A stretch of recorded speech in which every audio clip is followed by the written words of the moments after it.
started. Have Brandy come on if she's here. Yep, I am here. All right. Welcome, everybody, to our first monthly marketing mastermind. My name is Brandy Pember, and I'm going to be your host. So, before we get started, I'd like to encourage everybody to pay close attention to this information. The best way to pay attention is by taking notes, but then and also, if you guys have any questions, we will be answering them at the very end. So be sure to write those questions down so that way you do not forget, and that way we can help you guys at the very end. And I'm happy to see that everybody has their cameras on because visibility is accountability. And studies show successful business people turn off all background noises. This includes your TV, your iPad, your cell phone. Make sure your kids and pets are occupied in the other room and remove any other distractions that would keep you from learning how to build a successful business. The next order of business is to introduce our speaker, trainer, and coach. There's 4 things I could tell you about him. Number 1, he knows 100% of the information. He makes a lot of money. He loves to have fun and he loves to help people. So without further ado, I'd like to introduce Jeff Gamble. Awesome, awesome. Thank you, Brandy. Brandy is my better half and probably the more organized out of the two of us. So if you ever can't get something done, haven't heard back from somebody, meaning me and her, she's the one to contact and we'll get us in line and smack everybody back in place. Not physically, but business wise. So this is the monthly marketing mastermind. We do these once a month. I will kind of put a little disclosure here. This is all generic information. I have people joining us from direct sales, network marketing, affiliate marketing, real estate. I have people joining us from holistic health that are trying to start their own practice. So a lot of this information, what we're going to share with you works across the board. About 99% of it works across the board. There might be a few nuances here and there. So if you're in a specific profession that you're like, hey, that doesn't apply to me, that's cool. The other 80% does. So you kind of have to do your own due diligence, do your own um, questioning. And if you don't understand something and you're like, how does that apply to me? Feel free to reach out and by direct message. Facebook is great. I might not get back to you right away, but I will get back to you. If you don't hear from me, again, contact Brandy and say, hey, he's not getting back to me, and she will straighten that out right away. So with that being said, everybody say, let's get ready to go. So I want to wish everybody a happy new year. Here's what we know about the new year so far. By this point, all the New Year's resolutions, about 99% of all New Year's resolutions are over. People started out and they were going to kick ass and they were going to, work out and they were going to do a meal plan and they were going to break down a wall and they were going to move and they were going to fix their credit and they were going to fix their health, et cetera, et cetera. But by about the 12th to 15th, about 85-90% of them are done. By the end of January, it's over. So we're going to teach you how to break that cycle. So that way, when you say, hey, I'm going to go do something, you'll have the tools and skill set to be able to do it. Today is about the art and science of prospecting.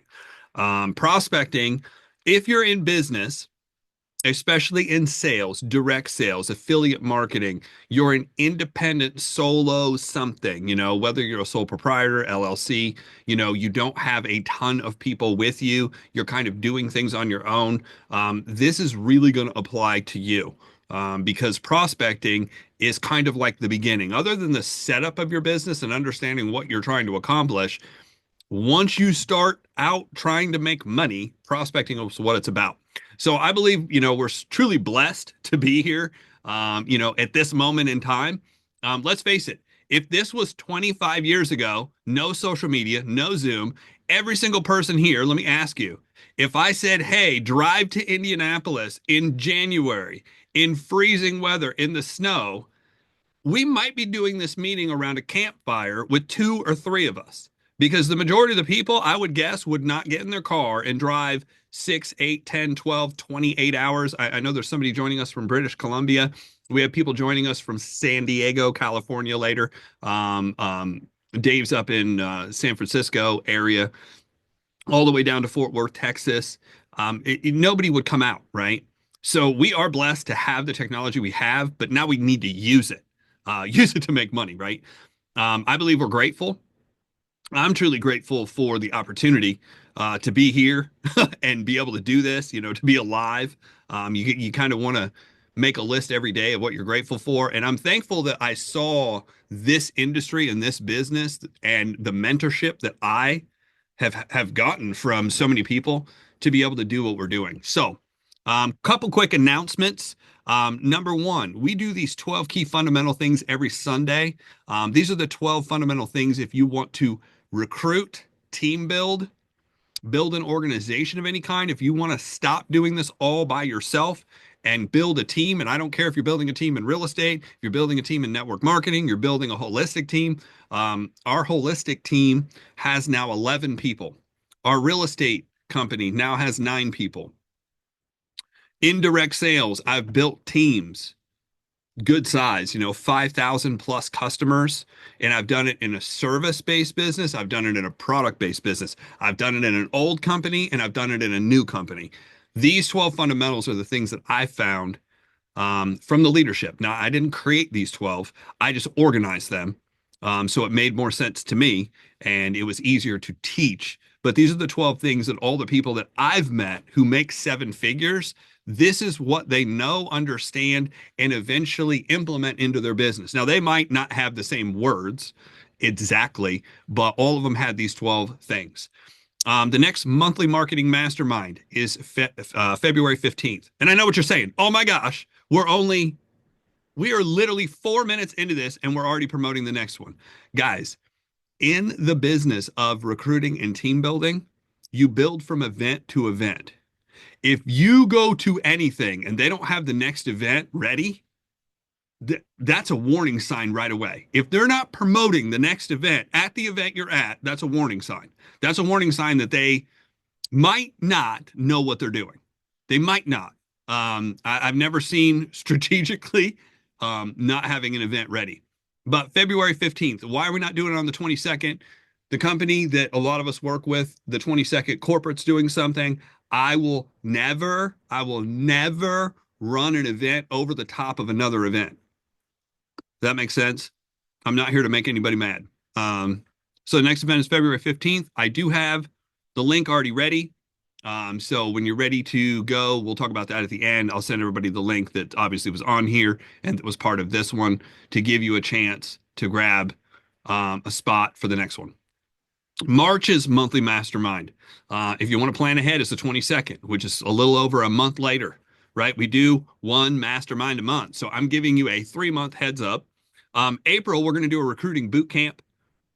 So this is just announcements. The recruiting boot camp is kind of like, if you want to know everything about recruiting, I sat down and wrote a 200-page book on recruiting.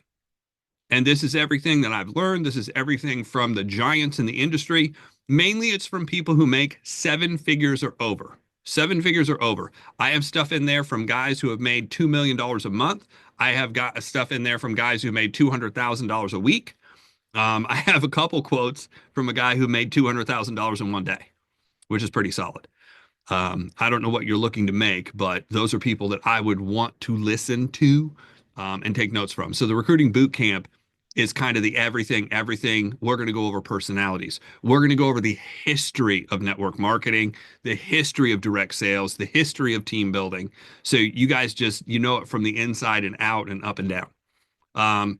Next, I want to do some congratulations. I want to congratulate James Moran, who is working, I believe, right now. And he's going to jump on here later. But James Moran, it was the first to register for the event. So he's going to be the first one to get one of the John Maxwell books we're giving away. And there will be more to come. So I also want to congratulate Marisha Stewart. She was the newest person who went all in and joined us in my leadership network. So we have 20 founding members right now. There's 100 spots total. Why did I build my leadership network? What is this all about? Here's what I found out in the area of recruiting, sales, networking, direct sales, MLMs, whether it's real estate related, whether it's insurance related, whether it's financial services, whether it's a product, whether it's a service. About 99.9% of people who enter have no experience. They have no experience. They have nothing to go off of. Number two, 70% of people in the industry never get trained at all because there is no training to go to. Now, the third problem that I saw was there are trainings, but they're not teaching anything. It's all hype. I'm excited to be excited to be excited. I hope you're excited. They're excited. We're excited. 2 hours of that, and then they promote the next event. And I'm looking down at my notebook going, there was nothing significant that I learned in this 2 hours. Nothing. I had a friend of mine who spent several years in a company with me. And when I left, he goes, I literally have the same notebook from the day you left 18 months later. The same notebook. Why? Because they didn't teach a thing. He eventually dropped out and is built from what we're going to teach here. He's built a construction company that does over $1 million a year, which is pretty solid, right? And I'm not saying stop what you're doing and do something else. I'm just saying this information you can take elsewhere. If you want to build something else, you can take this information, go build anything. Now, what is my leadership network? Well, number one, it's education. We do a lot of events that are education based. What you do with that education is up to you. Number two, it's networking. The networking part is you can actually see and hear from other people who may be in different companies, who may be selling different products, but we're going to network together to find out what's working. Because I don't know everything. I can't keep track of every social media platform. I can't keep track of every seminar. I can't keep track of every leader. People bring me stuff all the time, and I'm like, wow, that's really good. That's really good. I need to use that. And last, it is an opportunity. I built this as an affiliate program. Okay. Here's an overview of what my leadership network is and all of what it does. We have the art and science of leads, which is a series of video training, basically what we're going to go over today. So you're going to get that one. The 12 key fundamentals, which is the weekly Zoom courses. We have our monthly marketing masterminds, which is a more in-depth look at everything. The business launch PDF. Some people are trying to launch different businesses. I have a couple holistic health practitioners, I guess, certified, holistic health, natural health practitioners on here. And they're going to be joining us either now or later today, because I've got a couple that are jumping on later. And they're like, how do I launch my business? During one of our open discussions, somebody asked, and I said, do you understand how much easier it is? How much easier it is to build a direct sales company than a normal company? And off the top of my head, I listed approximately 20 different steps you're going to have to go through and spend money to launch appropriately.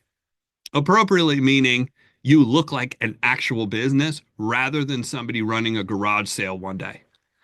And there's a PDF for that. The social media blueprint is basically how we've built our social media for more than one business, but specifically for our holistic health business that now is closing in on 7,000 people in our database. Now, what's the beautiful thing about 7,000 people in a database? We can literally send an email and hit send and print money. Wouldn't that be how many people would like to not physically print money? I got to be legit because people are like, yeah, I want to print money. No, not like the government prints money, not like the Fed prints money. I'm talking about in a business where you can just generate, money every day. Then we have a couple certified courses, the recruiting coach, the team building coach, the event and speaking coach, because a lot of people want to know A, how to run events, and B, how to speak at events. What do I say? How do I say it? What is an introduction? How do you do an introduction? What topics should you stay on? What are things you shouldn't talk about? How to do a testimonial, a proper testimonial, what to not say in a testimonial. Guys, I've seen more testimonials talk people out of businesses than in, because they're inexperienced and have no idea what they're supposed to say. They just talk. And that could be detrimental to you, but it can also destroy everybody else's business if you don't know the right things to say. And no, not all testimonials are good. So, growth and achievement. This is one I normally deal with when I have people who are making $1,000 a week or more. I've talked to, it's really weird because I've made hundreds of thousands of dollars in direct sales, but I'm just being honest, I've never made more than six figures in 1 year in direct sales. I've made six figures in my other businesses at the same time. And then direct sales, I think the highest is probably in the 80s. How many people would like to make $80,000 part time when you have two other businesses and you're still running around and doing everything, right? That'd be, I mean, $80,000 is basically what the average household total income is, including anyone over the age of 15 that's living in the household that's working. So it could be mom, dad, and a kid. It could be mom, dad, and two kids. It could be mom, dad, and grandparents living in the same household, 80,000. I was doing that part time. I would really even say spare time because it really wasn't part time. It was spare time. One of the things I'm going to teach is I've worked less time to make more money than almost anybody I know in the industry. When most people were struggling and at the end of months to qualify for their positions, they were spending 10, 12, 15 hours calling every person. My goal was to always be qualified by the 15th of the month for the position where all the bonus money kicked in. The fastest I ever did it was in 4 days. Imagine having a team that cranks out over 75 people cranking out like basically at least 1 to 2 sales. 75 people on your team do that by the third of a month. I caramba, right? That's what we're building back to. Um, I've had the privilege of being on teams and building teams. We recruited 800 people in 1 day. We did over $1 million in sales in 1 day. That was because of positioning. I was at the right place at the right time with the right people. I've had some success, and that's what we talk about with this course. There's an 80% commission on my leadership network. Now, why would I even talk about this in this kind of a presentation? Every single person on here is running into people in other companies. Have you ever run into somebody in another company and then you're playing the mine's better than yours? Right? Mine makes more money, my product, maybe I'll try your product and you try my product and this, that, and the other thing. Here's something universal. Here's something universal that 100 million people in direct sales, network marketing, and MLM, and all other businesses. I have people who have contacted me from every single kind of business you can think of. They're all struggling with leads. They're all struggling with hire and training people. They're all having problems with systems, or they don't have any systems at all. Imagine having Imagine having access to courses that you could hand them and earn money while you're out doing what you're doing. I'm not saying stop doing what you're doing. I'm just saying I wanted more than one option. And you've probably heard this before, is it's good to have more than one option, right? It's good to have more than one income. So that's what this was about. That's why I built this system. So many people came to me and asked me this question. Now, our mission is to educate, equip, and empower entrepreneurs. So if you're looking to be an entrepreneur, you want to be an entrepreneur, and the definition of an entrepreneur is not somebody who signed up, it's somebody who's making money, right? If you're not making any money, you have a very, very expensive hobby. How many people are tired of hobbies and want to make money? Like, if you want to make money, that's what we're doing here. Anthony said yes. Our vision is to create financially independent servant leaders. I want to teach you how to do this where you don't need anybody else. Wouldn't that be cool? You don't need an upline. You don't need third party on the phone every second. You can do this by yourself. And guys, 90% of everybody who's ever been successful in this industry did it really. Now, I'm not saying by themselves, like nobody sponsored them and corporate wasn't there. I'm saying nobody was physically on the phone with them doing it for them. I'm going to show you how to do that.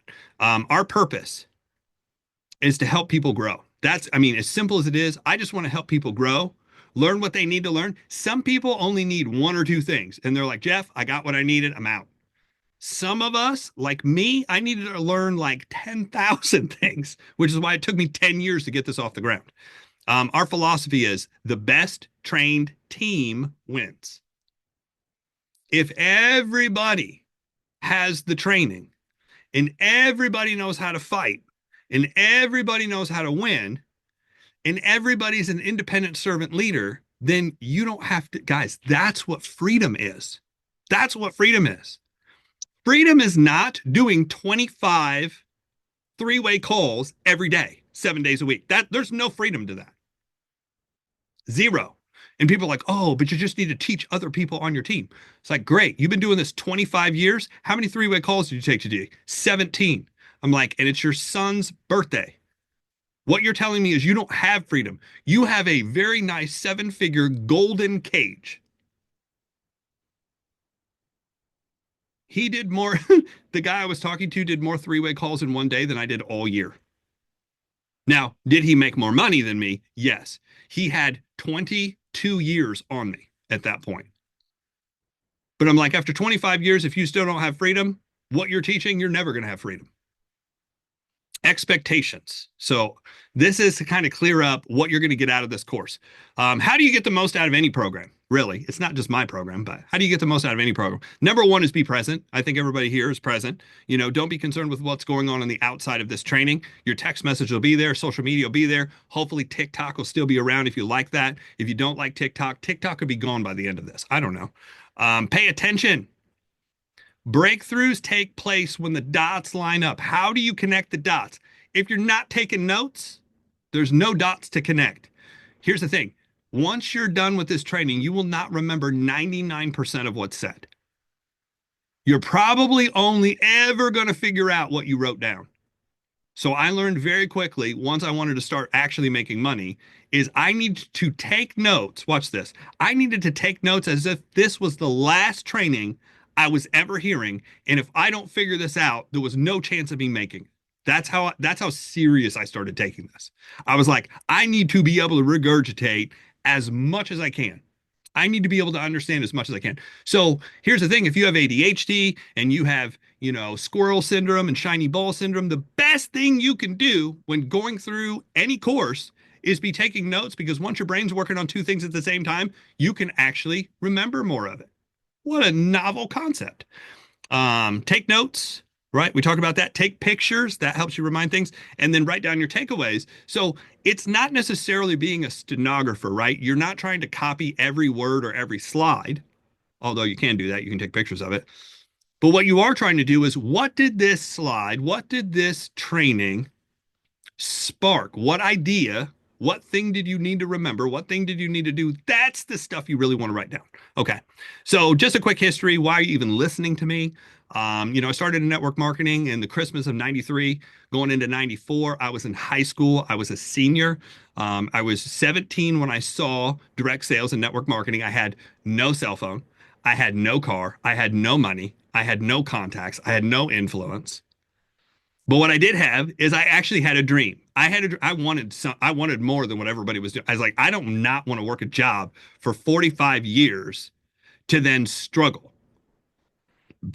So I went from there. I went to college because my parents said, do it or else. Both of my parents are teachers. One's a college professor and one was elementary ed. So I started in the massage Reiki business in 1996 after talking to a friend of mine who drove a very nice car, who had very nice clothes, who went to very nice restaurants, who got to travel regularly, who got to go grab food whenever he wanted at restaurants that I liked. I was kind of pretty simple. Like, I just wanted to live indoors and have heat and air conditioning and food. But then I met people who actually really had lifestyle, and I was like, well, that's not fair. That's not fair. How do I do that? And I started realizing, if I want what they want, I have to do what they do. The problem is some of the people I met, what they were doing was not legal. So I avoided them and I found the people who were doing it legally and legit. So that's what I started. I ended up going into the mortgage business. Why did I go into the mortgage business? Because there were two people at my college who left college in 1995. It was 95 at that point. In 1995, they went into the mortgage business and came back and visited us about a year later. So it might have been 96, 97 that I might be off by a year here. Um, but they came back and one of them had just made $10,000 in a month and the other one had made $13,000. And these two people combined together did not have the intelligence to screw a light bulb in.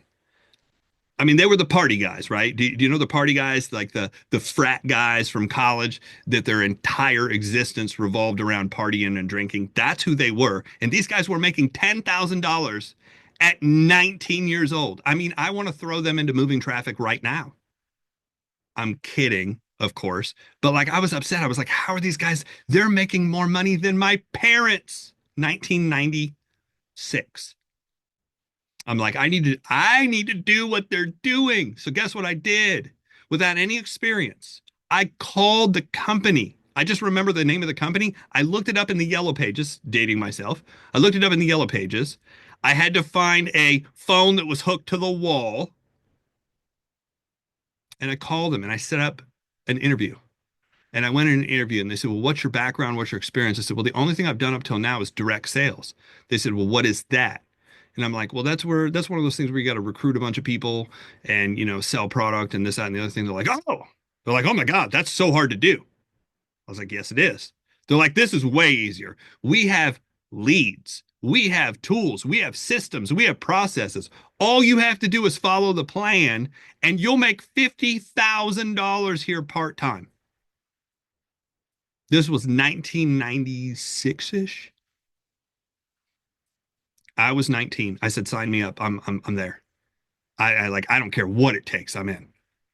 They said our top person made just under $200,000 last year, which just to translate that into today's money, that'd be making like close to $500,000 based on how messed up our money system is right now. No one at the company was over 27 years old that worked there. The owners were in their 40s. I just got introduced early to how it could be. And I just wanted more of it. So I started investing in real estate because of conversations I had with people in the mortgage business. I became a real estate agent. First, 2 years later, I became a real estate broker, started my own company, opened my own thing, started recruiting people. Um, got back into direct sales in 2007, 2000 to 2012. That's where I built the first kind of decent sized team, over 3,000 people, close to 8,000 customers. Then I went into internet marketing. Thank God I went into internet marketing because our current businesses required all the information that I got from spending all the money from 2011 to 14 on courses like what you're going through right now. That's basically how I started 317 Massage and Body Work from 2014 to 2018. I then went back to school to become a traditional naturopathic doctor. And then I ended up starting my leadership network in 2020 and launched it in 2021 because I found the industry was missing a lot of things. And people were coming to me being like, how did you recruit so many people? How I have people on my team, but I can't get them to do anything. How are you doing this? Now, there's a couple people, Colin here from Texas, I might bring you on later if you're available. Colin here actually and I worked together during that 2011 to 2000, or I'm sorry, 2006 to 2011, 12 run. He actually and I worked together. So he saw some of that happen from a distance, right? So, I've earned over $10,000 a month in five different professions, not at the same time, not in the same month. Now I've done it. We've hit over 20,000 in two different things in the same month, which is very cool. Recruited the 500 people we talked about, built customer bases. We built 317 Holistic Health. There's now 11 of us. We're doing just shy of $1 million a year gross. Gross is the number you look at where you're like, that's gross. And then net is the number that they leave you with, which is even grosser. Um, We've invested over 100,000. I've personally invested over $100,000 in coaching, training, seminars, been to things that cost, $3,000 to walk in the door. And we had the cheapest tickets in the room. I just wanted to see what it was like. And I was like, I should have spent more. I've read books or I've read and taken notes on over 50 books, including 25 of John Maxwell's books. The last 2 years, we've had two six-figure incomes at the same time. The goal was three. Okay. Here's the ultimate goal. One six-figure income pays all your bills. One six-figure income basically takes care of most of your taxes. And then whatever's left over from that and the third income, you invest on a regular basis. You invest it all. Do you know how fast you can build wealth doing that? as long as you keep your expenses down. I mean, you talk about getting ahead, like you don't get ahead, you jump ahead, you warp ahead, right? And some of you need this in the next 2 to 5 years. So that's what I'm going to go over, how we built that. I've coached friends in direct sales who out earned me. I've had 12 ring earners on my team. One was at 460, another one was over 200, and then the rest of them were like just over 100,000. They made more than I did. They also worked a lot harder and a lot more hours and a lot more days and were in different markets. I don't hate any of them. They're all friends.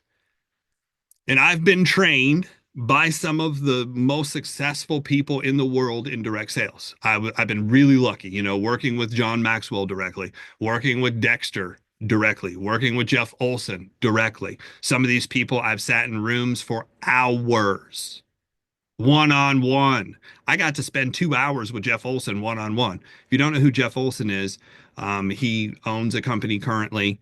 He's built a couple companies to the top. He's owned his own company more than once.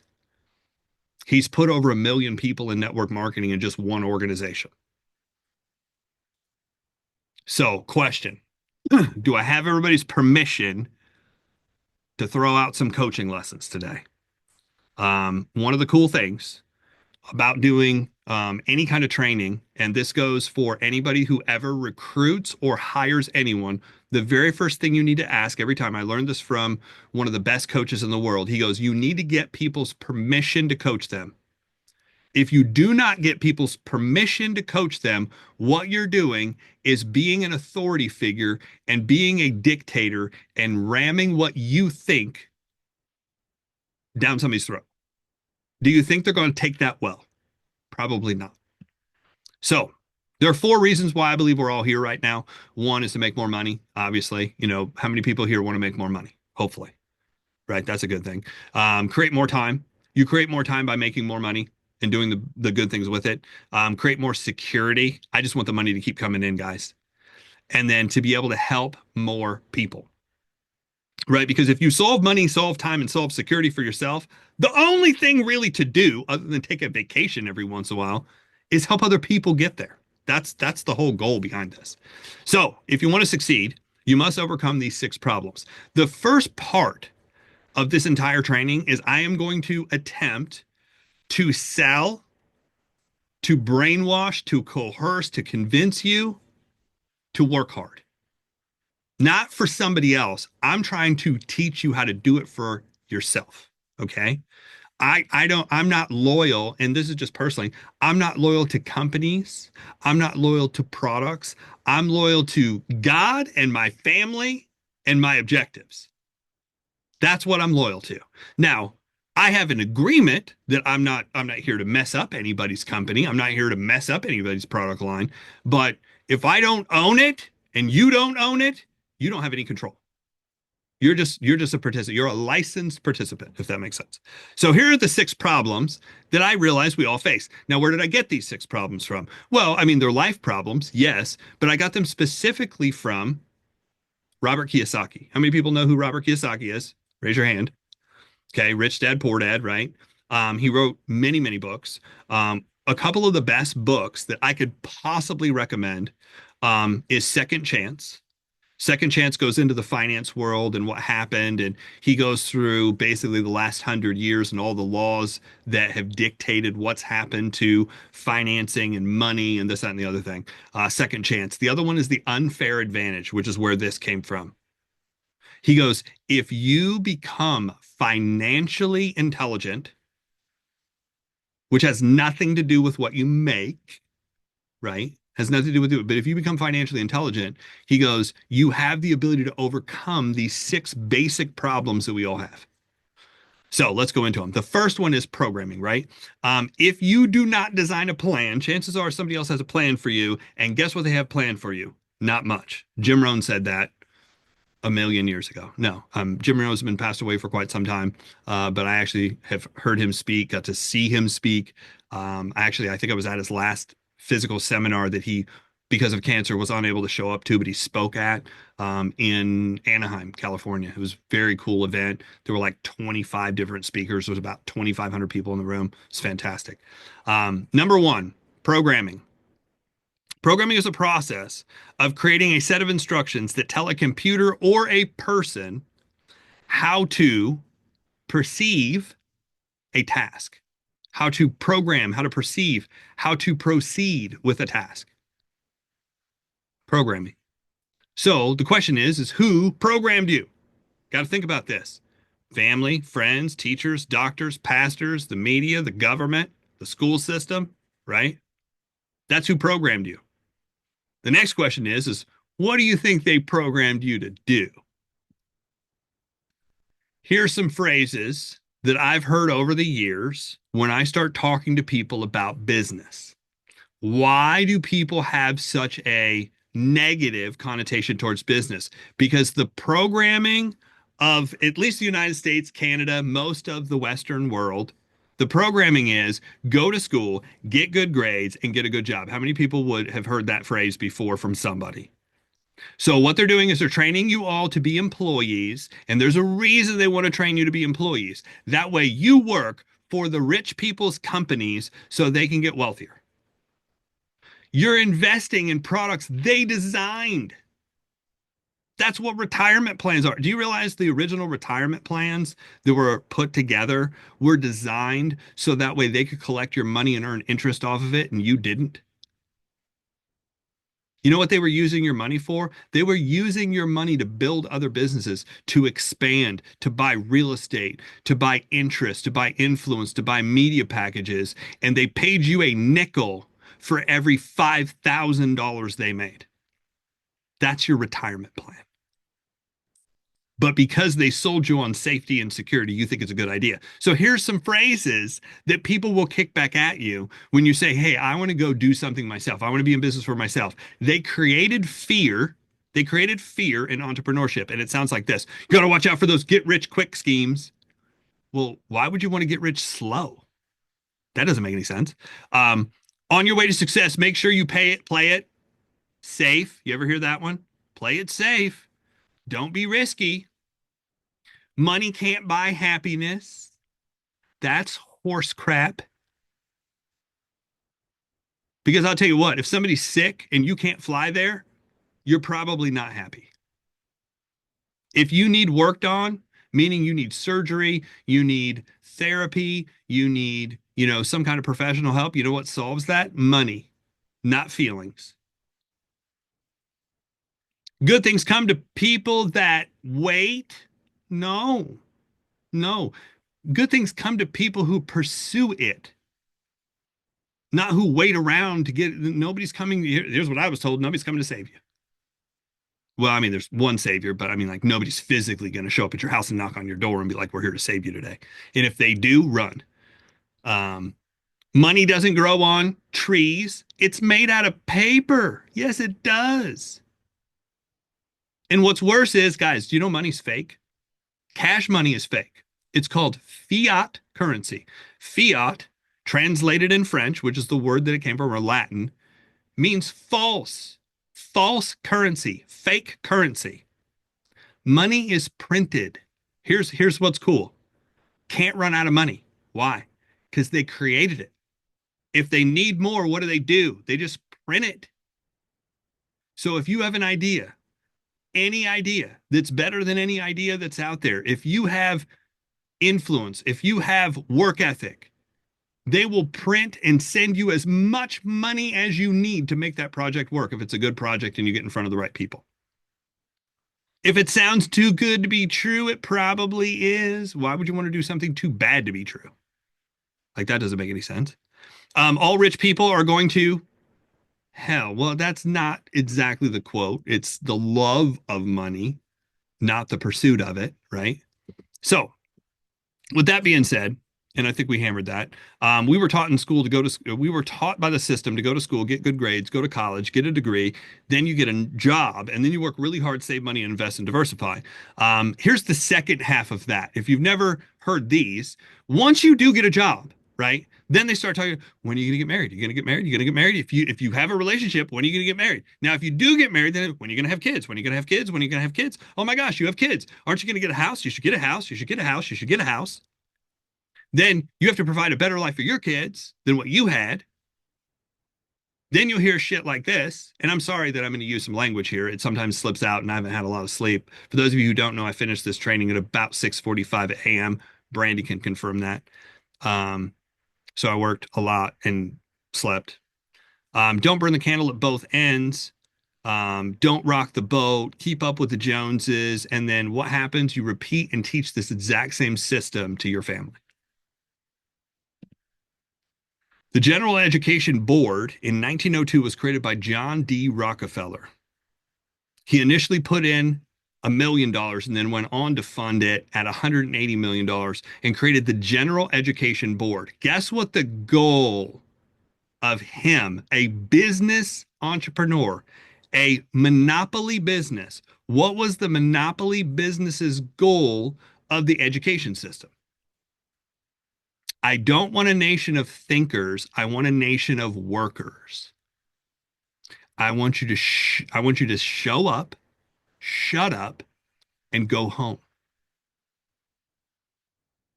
And he convinced everybody that that was a good idea. Now, what's interesting is, you know who ran the school system prior to Rockefeller taking it over? Put in the chat. Anybody know? The church, correct. The church ran it. Now, what's also interesting is John D. Rockefeller invested and bought his way into the AMA, which is the American Medical Association. He also used his money and bought his way into the media and owned 80% of everything the media did. So watch this. If you own the school system and you own the media and you own the health department, and he also funded many, many, many senators, congressmen, supported politicians of all different kinds, especially helped mayors and governors in the area his business was. They were almost entirely funded by him. Do you think something twisted might have been going on there? Right? Now, here we are 100 plus years later. Guess who still owns all that? The same group of people, just descended family members. And if you track it back, I mean, I'm not here. This is not conspiracy theory. I'm not talking about lizard people, and Mars coming alive and eating us. Like, that's not what I'm talking about. I'm talking about money and influence and power and how the system was built by people who are trying to build businesses. And they were telling their kids, grow up, build a business, and hire our kids. The rich are not telling their kids, go to school, get good grades, get a job, if that makes sense. So the system is banking, government, media, education, healthcare. They've convinced you how to think, what to see, when to do stuff. And because they wear a suit and a tie and they repeat the same thing over and over again, a lie told often enough often becomes the truth.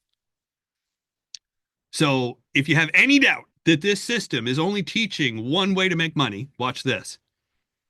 University. This one blew me away. University. If you break the word university down, I took Latin. Anybody take Latin? If you break it down, uni means one and versity means way to learn. So literally, they put in the name, we're going to show you one way to make money. And we fell for it, most of us. One way to learn, one way to earn. So the second thing outside of programming is income. Obviously, money buys everything you need to stay alive, right? So we are going to talk about money. Money is not a horrible thing to talk about, but many people don't like discussing money. They won't discuss money in the open. They won't discuss investments. They won't discuss debt. They won't discuss interest rates. That's incredibly financially dangerous to your wealth. Here's what I found. The people that I know who do the best financially, you know what almost every conversation revolves around? Money.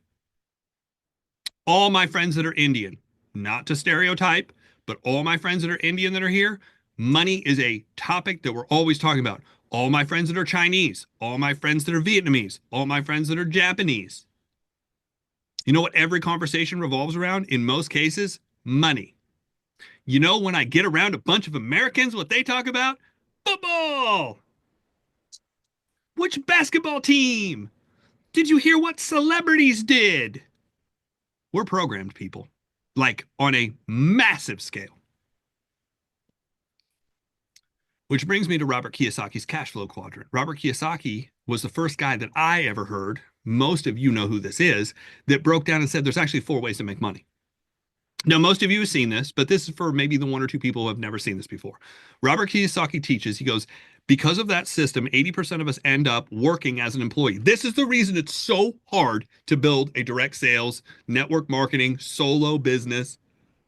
This is the reason it's so tough, is because all of the training and all of the system teaches you to go under somebody else and have them make all the decisions versus go out on your own. And they actually teach fear inside of all of those institutions that I talked about. Better not go into business. The government will tax you. Better not go into business. It'll stress you out and you'll end up in the hospital. Better not go into business. You could lose money and go bankrupt. A bank will never loan you money again. Has anybody ever heard any of these things? They teach that at school. I heard it from teachers. I heard it from people of authority, parents, grandparents, aunts, uncles. So 80% of us end up trading time for money as an employee. What do employees always talk? Any person that gets a job, they always tell me the same thing. Oh my gosh, there's so much security at this job. So much. I have security now. I'll be able to work there forever until I'm dead. I was like, yeah, that's their goal. I'm not mean to people. I'm just like, yeah, that's their goal. That's cool. I mean, here's the thing. There's nothing wrong with the job. I'll also say that. There's nothing wrong with the job. I'm not bashing. I'm just saying there's another way. Second thing that all employees talk about, oh my gosh, you got to see these benefits. I have so many benefits. It's like you realize you can buy benefits anywhere. Yeah, but there's such a better deal. Yeah, you're trading your life. You're trading your time. In fact, you're trading your best time that you could be with family, that you could be working on your own project, that you could be doing art, that you could be, taking care of somebody, that you could be with your passion. You're trading your best time for those benefits. Nobody ever explained it like that to me. Second group is self-employed. About 15% of people are like, the heck with, that job thing. I'm going to go self-employed. Okay. Well, when you're self-employed, what's the problem? You wear all the hats. You're the accountant, you're the barber, you're the trash man, you're the accountant, you're the bookkeeper, you're the cleaner, you're the marketer, you're the advertiser, you're everything. And if you're not everything and you need to go hire people, now you have to have a lot of money, right? So this is the reason why it's difficult to get out of that job situation, because there's a lot of moving parts and you don't know what to go do. About 4% of people end up business. Okay, so what do the self-employed people? They want to do it themselves. Okay, so that's their motive. That's their MO. The MO of an employee, benefits and security. The MO of a self-employed person, I want to do it myself. The business owner.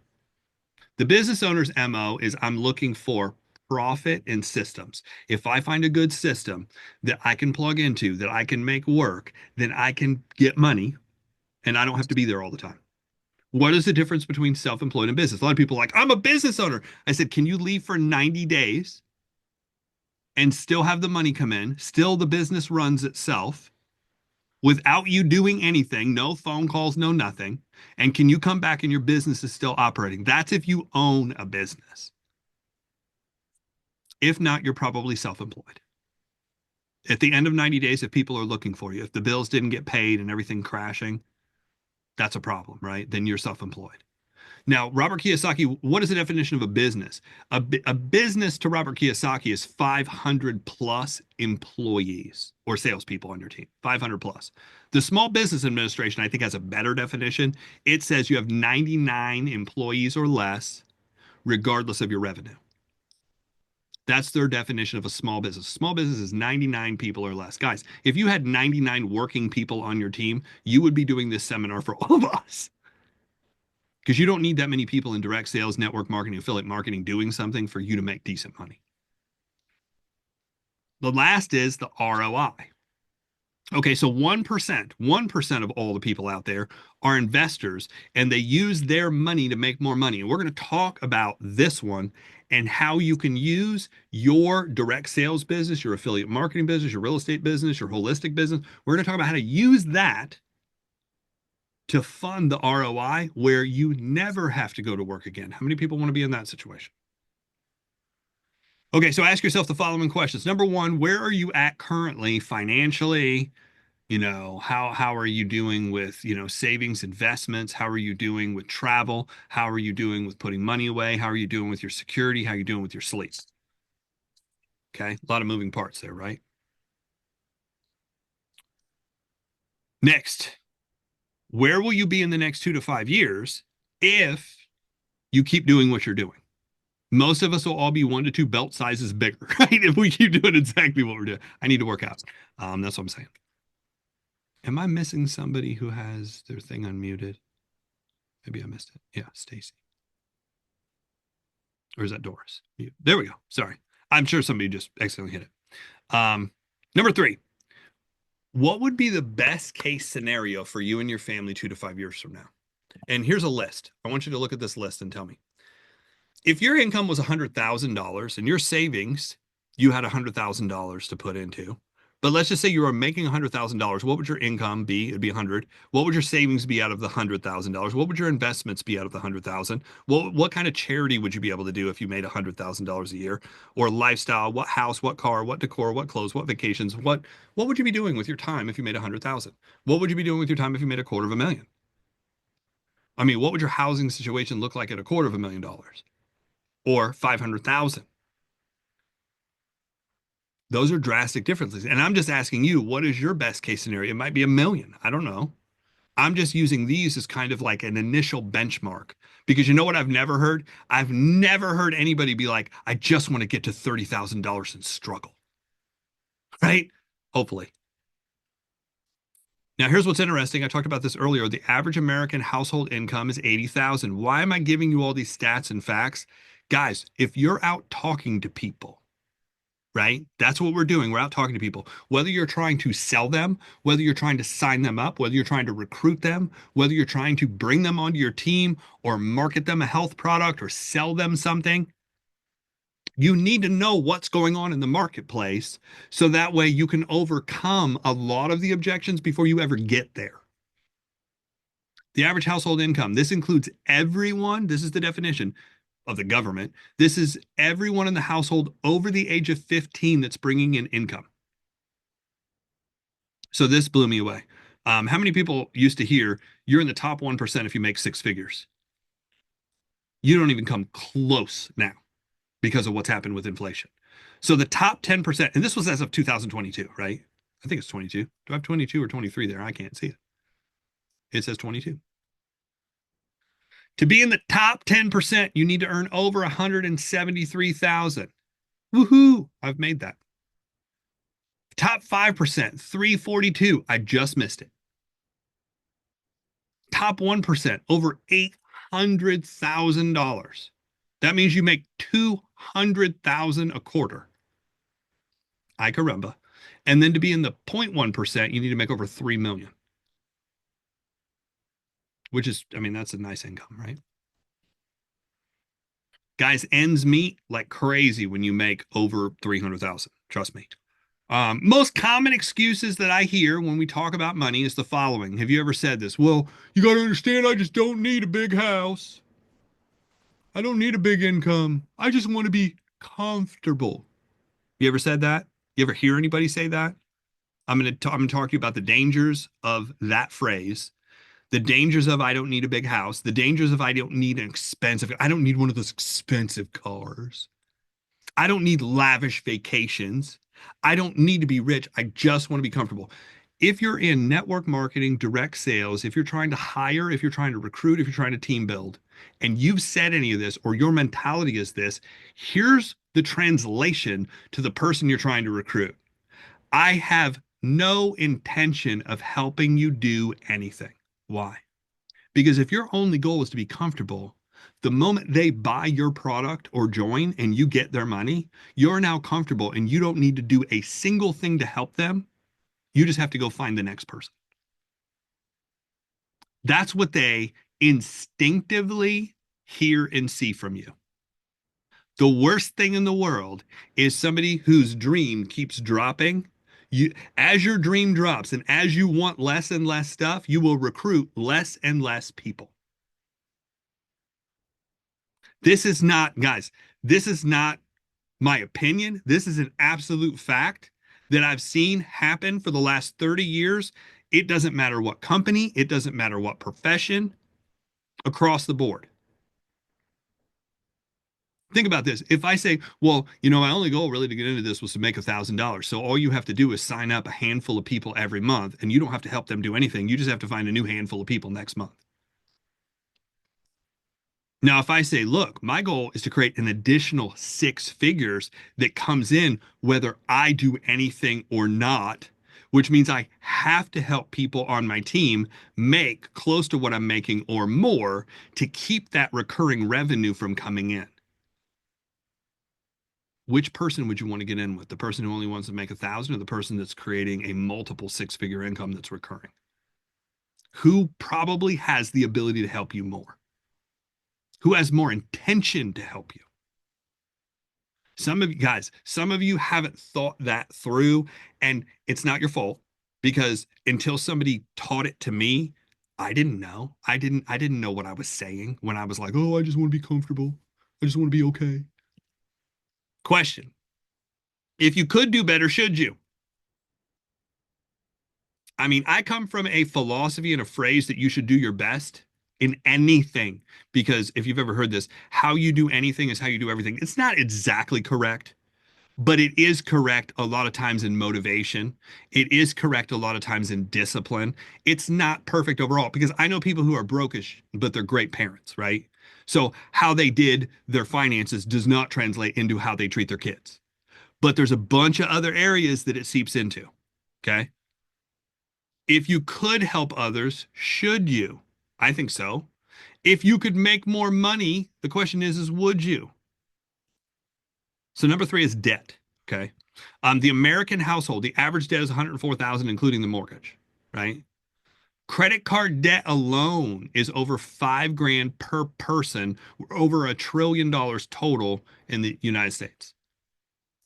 So I'm not going to hit on, I mean, debt is like, I'm like, woohoo, I'm above average. No, I'm kidding. Four, taxes. Taxes are the largest expense you will ever have in your life. Taxes are more than your house payment. Taxes are more than your car payment. Taxes are more than your education. The only thing that taxes might not be more of today is your health care, right? Because I mean, that stuff's expensive. Um, so here's a breakdown of some taxes. And ask yourself, which category do you really want to be in? As an employee, about 40% of all your money gets taxed. It either goes to the federal, state, local, Social Security, or one of the other million taxes that they've created, right? Now, then what's left over, what you have left over, gets taxed at a store, gets taxed at a gas station, gets taxed for cigarettes, gets taxed for alcohol, and I'm mentioning things that people buy. I'm not saying you should go buy them, right? You get taxed all over again, which is a term called double taxation. That was the reason the Boston Tea Party happened. That's the reason we became an independent country. And you know what the rest of us are doing? Oh, yeah, that's okay. Yeah, I don't bother. I don't care about politics and stuff like that. Well, your pocketbook does. And I'm not, guys, I'm not here to religiously convert you. I'm not here to politically divert you or change you or anything. I'm just bringing up different things that I've seen and points that have been made to me by people who make a lot. And it just, guys, it's just to raise questions in your head to start questioning things. I love the comedian George Carlin. He goes, I'm a bad American because I question everything. I don't accept things that they tell me because typically there's a agenda behind it. There's a financial agenda behind it. And I have a phrase now that I use. I don't know if George Carlin said this or I know Chris Tucker said it in a movie, but he's like, what I do is I follow the money. Actually, Chris Tucker said that differently, but I'll use my phrase. Okay. I don't want to use his phrase.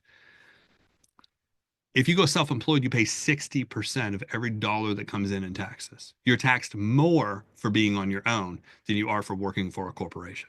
Now, if you go into business, because in business, what you do is you make money, then you write stuff off, then you pay taxes last. If you're an employee, you pay taxes first. They take it from you. You have no choice to pay them first. Why do you think they want you to be an employee? Guaranteed residual income. So you're saying that the US government is a giant network marketing pyramid company? Yes. Yes, it is. And if you think that's not true, just go look at your check and see how much they take before you ever get your little scrawny amount after that. Now, what's crazy is the investors typically pay nothing. Nothing. Why? Because the tax code is specifically designed and built to reward people who invest and build housing. Now, why would you? I mean, it took me a while to figure this out until I read all these books on finances. Why would the government reward somebody who builds housing? Why would they do that? Anybody know?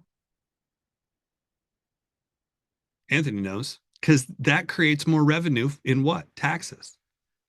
Every time a new person moves into town and starts paying property taxes and starts paying rental taxes and starts paying school taxes, so they will give somebody a tax break to build an apartment complex. They will give somebody a tax break who goes in and buys and flips a house.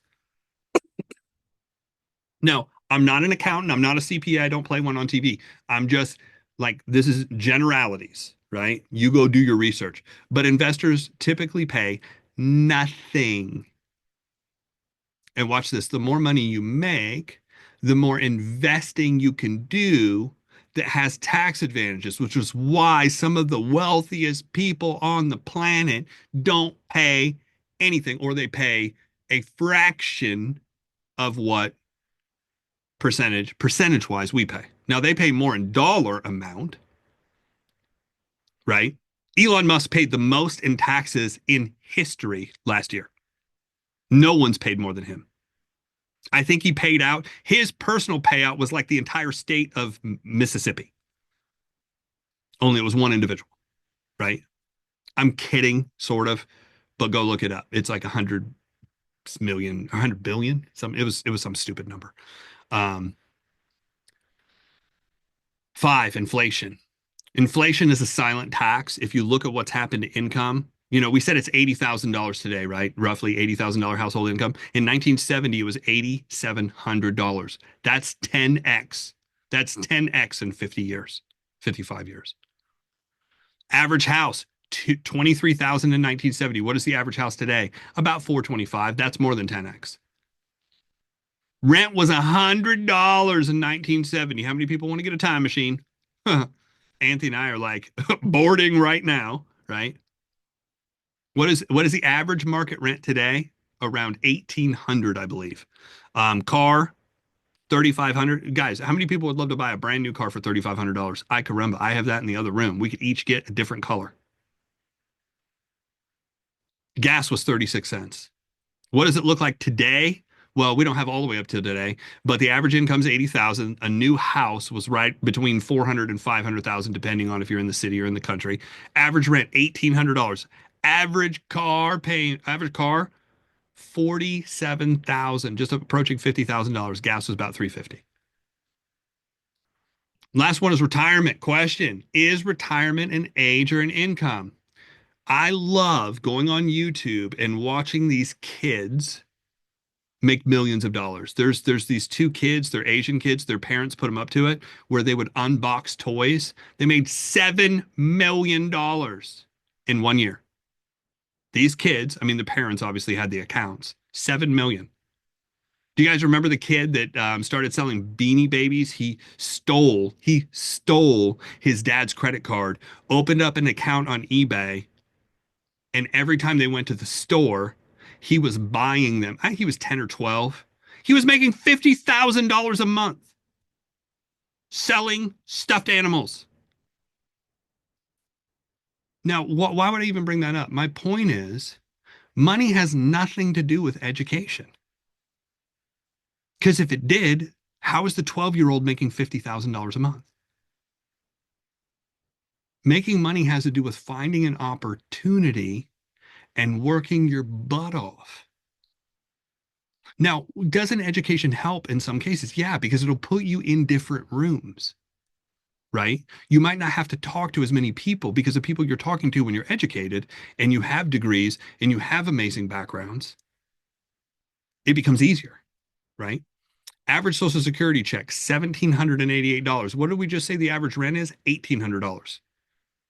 Guys, if you don't figure out this money thing, the older you get, the worse it's going to become, right? Because do you honestly think income is going to exceed expenses and inflation? There's no chance.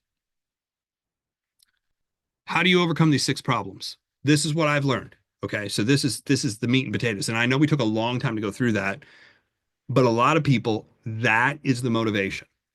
This is the big reason why. So number one, you need a high paid skill. In the Midwest, you probably need to make somewhere over 100,000 up to about $250,000 to live in the Midwest. Well, you're going to need to make 250 to 500 to live on the coast, meaning if you're in Miami, New York, California, thankfully if you make that kind of money, you can move. Google. So here's the thing, people are like, "Oh my God, I don't have a degree. I don't have this. I don't have that." Whenever I talk to people about making six figures, they always give me all their excuses. And I was like, there was a 12-year-old making $50,000 a month selling babies. Y- What's your excuse? Your excuse is you're looking in the wrong place. You're associating with the wrong people. Your belief system is broken because you're also around people who don't have money. Which I hung out with a bunch of people who didn't have money and I was depressed just like them. When I got around people who had money and they kept saying it's easy, I was like, eventually they convinced me. I was like, well, maybe it is easy. Maybe it's just my belief system's broken. Maybe it's just I don't have the right system to do this. But Google six-figure careers that don't require a degree. I guarantee if you go to ChatGPT and said, give me 100 professions that make six figures that do not require a degree, it's going to come up with 100. So I don't have a degree, I don't have the education. What about this one? Well, you have to understand the neighborhood I came from. Jay-Z was selling cocaine and has become a billionaire. And I'm not saying go sell that. That's not what I'm saying. I'm saying every time somebody gives me an excuse, I'm able to go look up somebody who's in their exact same situation or worse who made it out. The problem is we're getting advice from the wrong people, is what I'm really saying. The next thing is a scalable business. A scalable business is anything that generates capital on your own time. A scalable business is anything that generates capital on your own time. Flipping stuff. I know people who flip houses. I know people who flip furniture. I know, guys, there is a friend of mine who flips lingerie. I was like, what did you just say? She goes, oh, yeah, I flip lingerie. I go to Goodwill's and I find all the stuff that still has tags on it that's never been worn. We steam it, wash it, and then I relist it and sell it for full price. I just look it up for full price. I said, what do you make doing that? She's like, I don't know, 70, $80,000 a year selling panties and bras and bustiers. Not my business. I don't know much about that. I just know it looks good. Right. Now I'm saying that partly to be funny and partly to be serious is what is your excuse? Well, I just don't have the money to start that business. She's buying these for $1. Every single person here has spent more on a dinner than what it took her to start her business. And Gary Vaynerchuk said this, if you want to get into the flipping business, everybody has 2 or 3 boxes of shit in their house. He used that word. I'm just repeating what he said. You guys have shit in your house that you could go sell. You could go turn into a, secondhand store and get some dollars and turn around and go do something with it. But most people just won't sift through their stuff. They won't give, they have a scarcity mentality. They're like, oh my God, if I give this away, I'm never going to get anything back. Start your own business. That's one way. Affiliate marketing is a way. Network marketing is a way. Crypto. So we're going to break each one of these down. Okay. The purpose of a scalable business is to create capital. We talked about that. The first is to pay off debt. The second is you want to start stacking that money.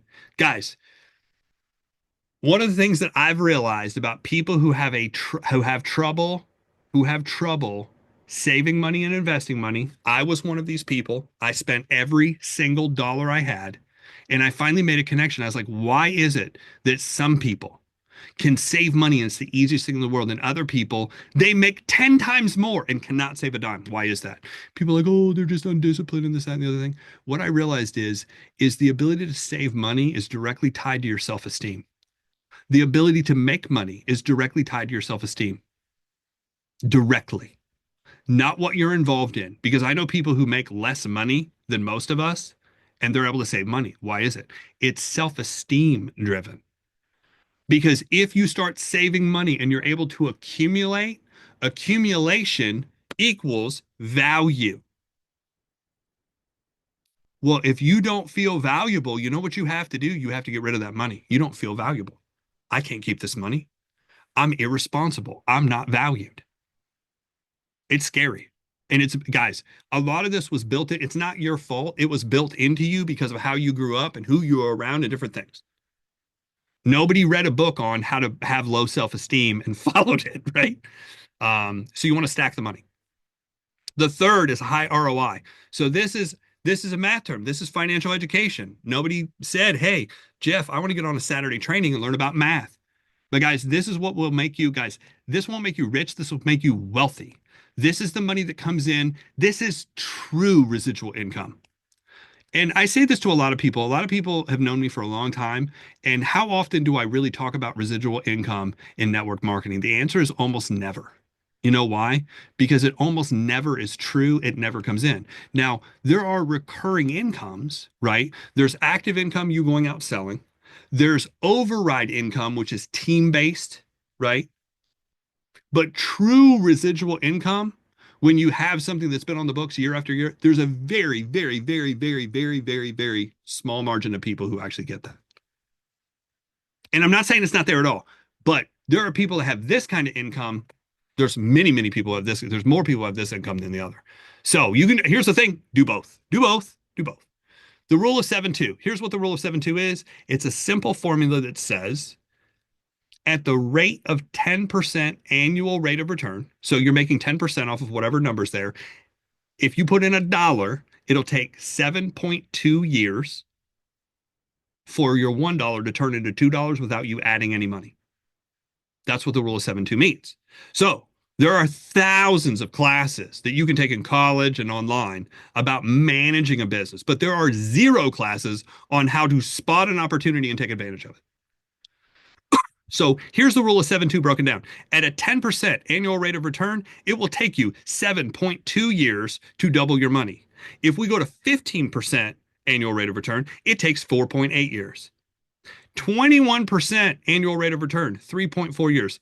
The best hedge fund managers in the world, a hedge fund is a collection of money from a bunch of wealthy people that go in and buy pieces of companies. The best investors in the world average over 70 years, 21% a year plus. Their money is doubling about every 3 to 4 years. Doubling. This is the secret behind Warren Buffett. This is the secret behind Bill Gates. Everybody's like, Bill Gates built Microsoft. You know, only about 7% of all Bill Gates' money came from Microsoft. 7%.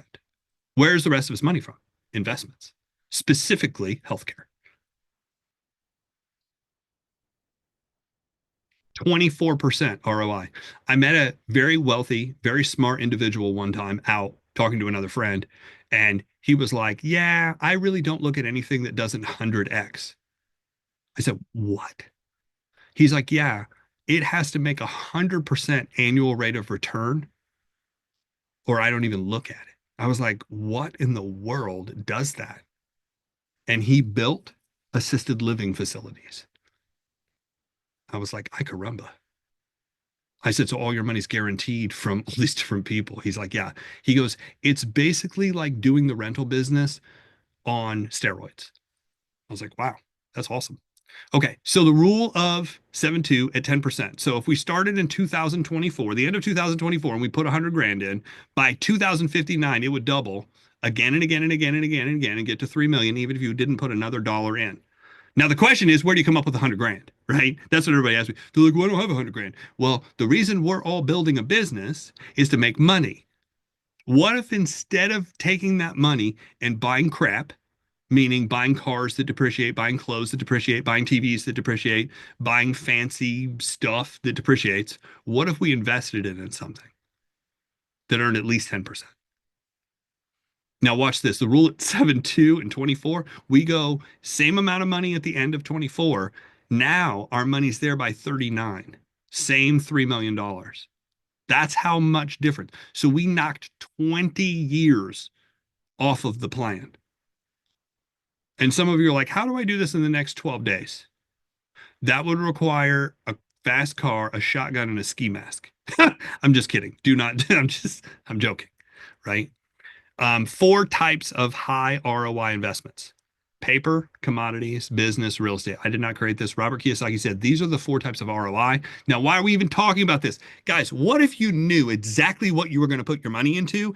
And now, instead of just doing this to try to find somebody, doing this to try to make a sale, you're like, I have a real financial plan. This is the difference between the wealthy people and everybody who's broke. The wealthy people go in knowing this. They go into doing what they're doing, knowing they already know where they're placing their money. You know what the rest of us do? We get our money and be like, oh, I wonder what I should do with this. Costco's having a sale. I really need a new couch. It'd be nice to redecorate. Oh yeah, that's going to make you a lot of money. And I'm telling you what I did. I'm telling you what my family did. That's how I learned that. Paper. No one will finance it, right? If you knew right now, if you knew of the best stock investment on the planet and walked into 10 banks and said, you just need to let me borrow 100 grand because I can put it in and 10x it, you know how many banks are going to lend you money? How many? Zero.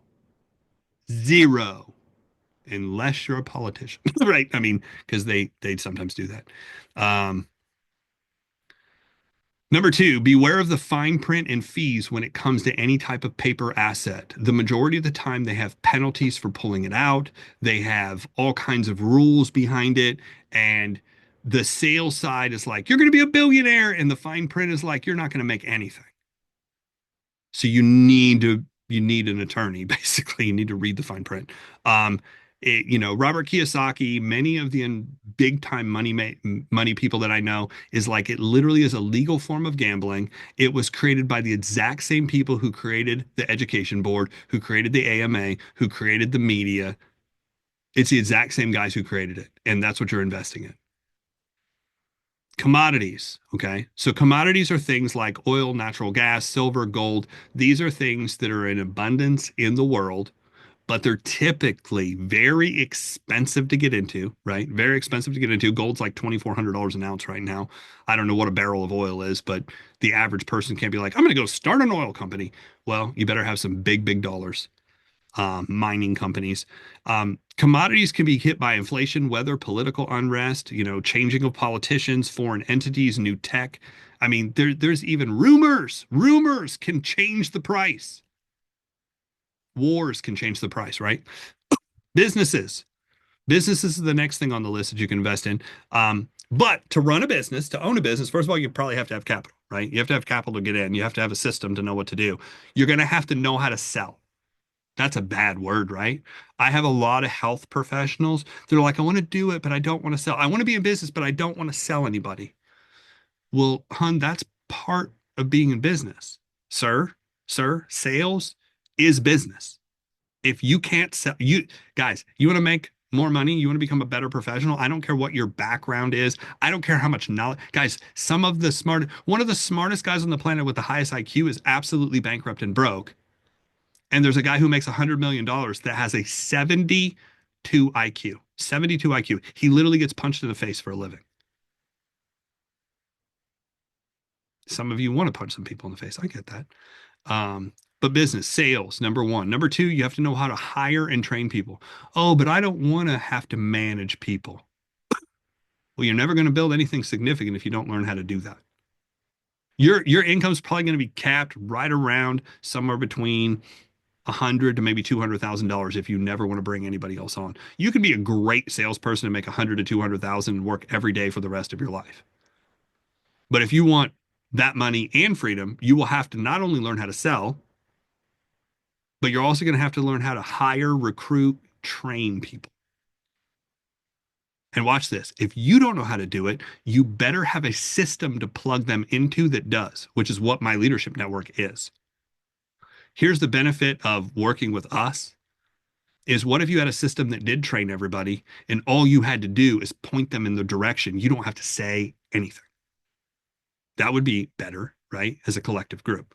Raising capital is last thing on business. So next is real estate strategies. And again, I'm not telling you to go into real estate. I'm not telling you to go into paper. I'm not telling you to go into commodities. I'm just saying these are the four options. Um, but what Robert Kiyosaki liked about real estate is that there were four ways to make money: capital, appreciation, taxes, and cash flow. And people are like, what does this have to do with finding leads? I just wanted to find a person to talk to. How do I do social media? If you don't understand the stuff we're going over, it wouldn't matter if you knew it or not. Let's say we go to not prime city, right? Not when I say prime city, not the massive cities, but we go out a little bit further in like the states that are like 20th to 30th in capital and revenue. And the average cost of a three-bedroom, four-bedroom ranch, the average cost of a four-bedroom ranch is right around 200,000. Indianapolis is one of those markets. Oklahoma is one of those markets. Kansas is one of those markets. Virginia is one of those markets. There's a bunch of them. Down payment on a investment property is 20%, which is 3.5% FHA, owner occupied. It's 3.5% if it's FHA, it's owner occupied. If it's non-owner occupied, meaning you're not living there, it's 20% down. Your down payment's going to be about 40,000 if it's non-owner occupied, plus closing costs about another five. So you need 45 grand to get into that. The loan's going to be about 160. This is back when interest rates are 6%. I don't determine the interest rates. This is just an example. It's just an example. If it was fixed, that means taxes are about 25, 700 to 1,000 for insurance. Your payment's going to be right about 1350. What does a four-bedroom, 2.5 bath ranch rent for? I just looked at an ad that's literally 5 minutes from me. A friend of mine just posted this house that he just got finished. And he's like, guys, this is a 1,700 square foot ranch, pretty much exactly the same. Three-bedroom, not four. Internet, rent, taxes, everything. He wants $2,500 a month. If he bought that property and has only 1350 in it and rents it for, let's say, even 2350, he makes $1,000 a month off of one property. Now, here's how that looks compounded.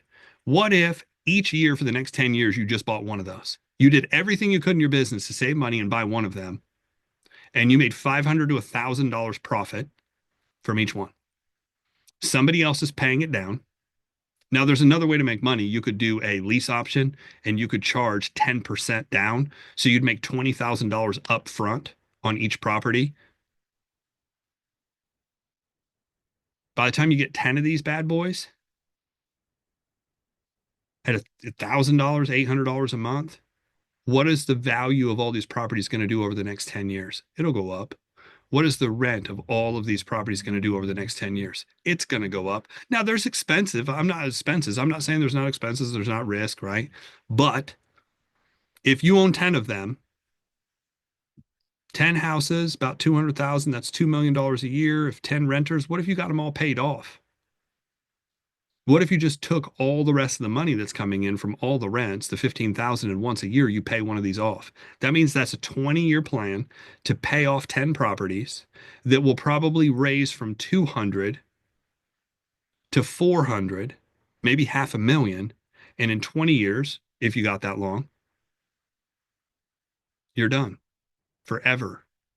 And you have an asset that's still spitting off cash flow And you have the equity now in the property. Who created the equity? Your renters. So the question is does rent go up every year? Yeah, are properties worth more today than they were 15, 20, 30 years ago? And the answer is, of course. So what is the best vehicle to create this capital? That's the question. It's really not to just get your dreams, but to create the capital to do all these different things. You can use getting a second job, starting your own business, affiliate marketing, network marketing, cryptocurrency, real estate, getting a second job. I don't care if it's retail, restaurant, Uber. It's usually low paying hourly. It usually has some management issues and it takes up all your available time. Anybody have a second job? Anybody know people who work second job? Doesn't it just eat up every available moment? And now, you know what you get to do on your days off? What do you get to do on your days off? Laundry, dishes, go to the grocery store, stay alive. I mean, that's basically what you have time to do. Okay. So starting your own business typically has large upfront costs, sometimes licensing, sometimes dealing with government agencies. It takes usually 2 to 5 years if you're lucky to become profitable. Only about 5% of businesses make it 5 years. Um, you absolutely, positively must know how to sell. To operate that business, you must know how to hire and train people. You wear all the hats, and it has a very high risk of failure. Affiliate marketing. Affiliate marketing is cool. Low to medium startup. We're talking 500 to maybe $10,000 startups. You have to know how to market. You have to know how to sell. It's usually lower commissions. Some of them now have 100% commissions, but most of the commissions are 30% or less. They usually pay out once a month or once a quarter. Network marketing, direct sales, MLMs, low cost of entry, right? $50 to about $500 to get in. Um, most of them don't have training. Be honest, most of them don't have training. Most people are walking around, who should I talk to? What do I say? Typically, the commissions are a little bit smaller, right? Which isn't a bad thing. And the problem is it takes usually thousands of people to get to $10,000 unless you are a really good salesperson, right? And I'm talking about maintaining $10,000. It takes thousands of people to maintain 10,000, not to sell 10,000. You might be able to sell 10,000 by 75 to 100 people each month if you have everybody selling. But I'm talking about the residual orders, the residual of people just paying in month after month. It takes thousands usually to get to that number. So it takes a while. That's all I'm saying. Not a bad thing. Cryptocurrency, low cost of entry. I mean, you can get in any of the cryptocurrencies for a couple dollars. There's tons of choices. There's tons of scams. There's lots of ups and downs. It's highly manipulative, and nobody knows what's going to happen. I'm not saying it's not fun to do, and I'm not against cryptocurrency. I actually own some. Real estate, lots of choices, lots of moving parts, lots of people who can screw you, high risk, three types of income, lots of strategies you can go in. Banks can loan you guys. Do you know banks can loan you up to 100% of a house? They can give you the money if you know how to do it. If you're talking to an investor, the general realtor might not know that. General realtor's job is to put a sign in your yard and charge money. They're not there to advise you on real estate strategies. This is just fact. The average real estate agent does not invest in real estate,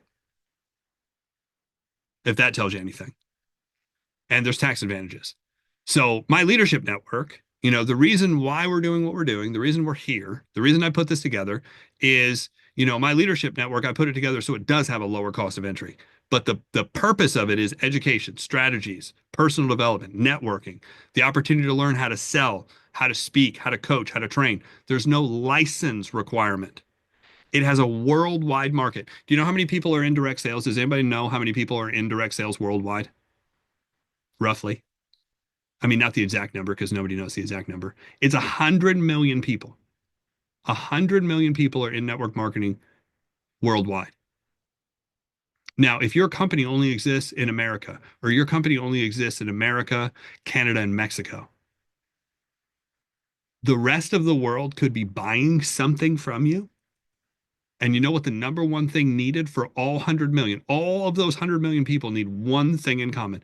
They need to know how to sell, they need to know how to recruit, and they need to know how to build teams.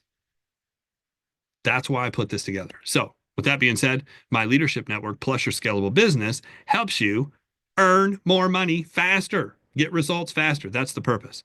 So, while the techniques suggest have worked for other people, nobody can guarantee that this will work for you. Now, we're not done. That's just, guys, this is just to sell you on why you should be doing what you're doing. So, I got a question for everybody. Real quick, we're going to take 2 minutes. I might only take like two or three people. What was your greatest takeaway out of this? Anthony, you've been shaking your head the whole time. Man, give me your name, your background, where you're from, what you do for a living, and what was your takeaway? Me, Anthony Sipes here. Great to talk to everybody. Thank you so much, Jeff Gamble. I'm a truck driver and network marketer that's been just dabbling with it, not doing what I need to do. But man, my some some things I knew, like the rule of 72. I know that very well, and I know some of those things. But one of my biggest takeaways is really understanding that I really, because I'm a crypto investor and a long-term investor, and also in stocks and dividend stocks and stuff. On the I know the quadrant, the cash flow quadrant, but my it really hit home to me that, man, I've really got to step it up and controlling my expenses and making this business work so that I can really have so much more money to do what I'm already enjoying doing on the money side of things. So yeah, that's but there was a lot of other stuff too. So I had to go through my notes. There's great stuff, man. Thank you so much. Absolutely. Paul. Paul called me earlier, wanted to jump on this training out of Minnesota. What did you get out of this? Two things. One, get away from the scarcity mentality. Right now we're kind of cleaning out at the house and moving stuff around, and I have a lot of things that could just go. And then the second one was the ability to make money is directly tied to your self-esteem. If you don't feel you are valuable, you have to get rid of your money. And so that's a belief that I need to change so that I accumulate money rather than send it out the door. Absolutely. And here's what's interesting. You know why that happened to me? Because my mom growing up, my parents took every dollar I ever had and said, "You're irresponsible. You don't know what you're doing. You buy shit every time you get money. So we're taking it from you." What is the only way to keep control of your money if somebody takes it from you? Spend it. So when I was making $500, I was spending it. The problem is when I was making when I was making $50,000 a month, I was spending all of it. I would spend all of it, every dollar. Somebody's like, "Don't you want to save something?" I was like, "Nah, I'll make more." I mean, I literally thought I could outrun my financial bad habits. And the problem is that doesn't work. Okay, we're going to go Lori and then Benjamin, and then we're going to take a quick 2 minute break. Lori? Hi, everybody. Actually, what you just mentioned, I'm looking at in my own life. I'm not spend thrifty, but I need to be a better steward. Absolutely. And I have a question. I've actually looked at lots of these things for many, many years, and I know real estate will be an excellent option for me. And there's ways I can even use that to do things to help people. Like, anyway, without elaborating. So I appreciate all you shared about that to remind me of how that actually can work. Yep. And I wonder what you think about like picking up tax liens.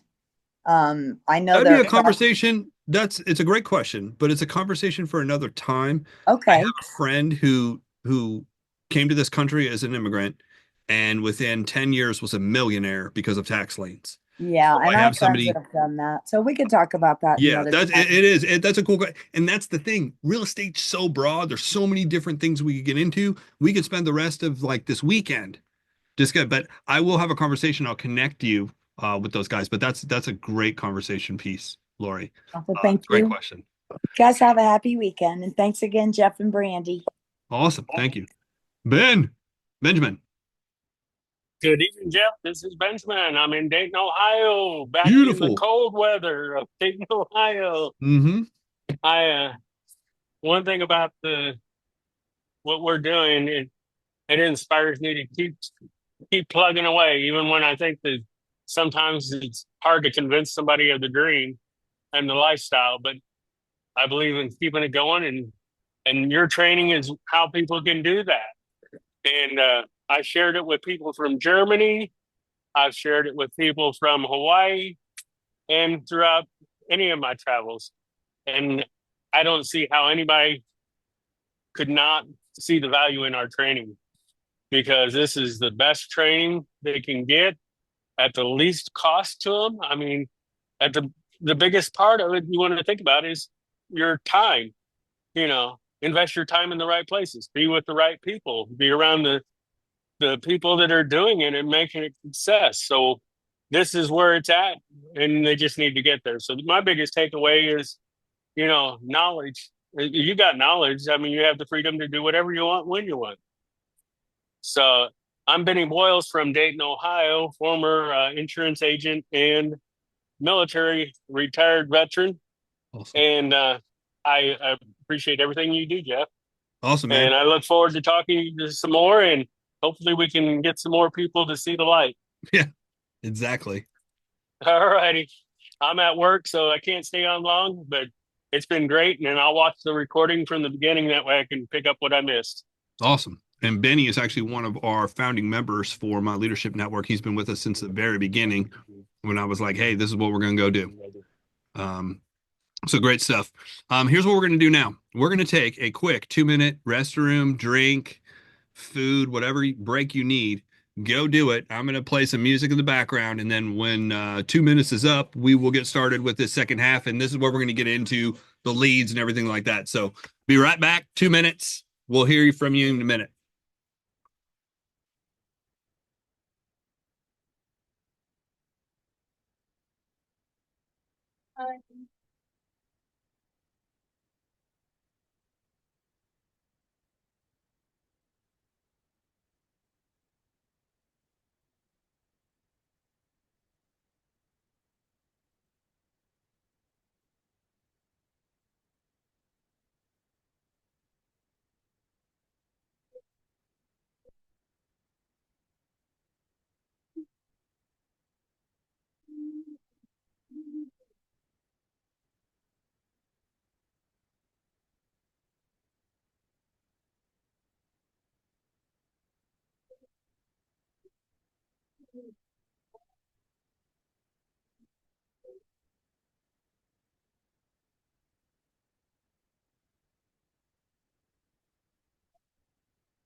Okay, about another minute and we'll get going here.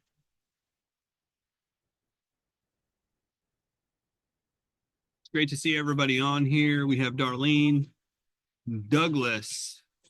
We have Linda, Sue Brinkley, Brenda, Doris Hatchkin out of Michigan.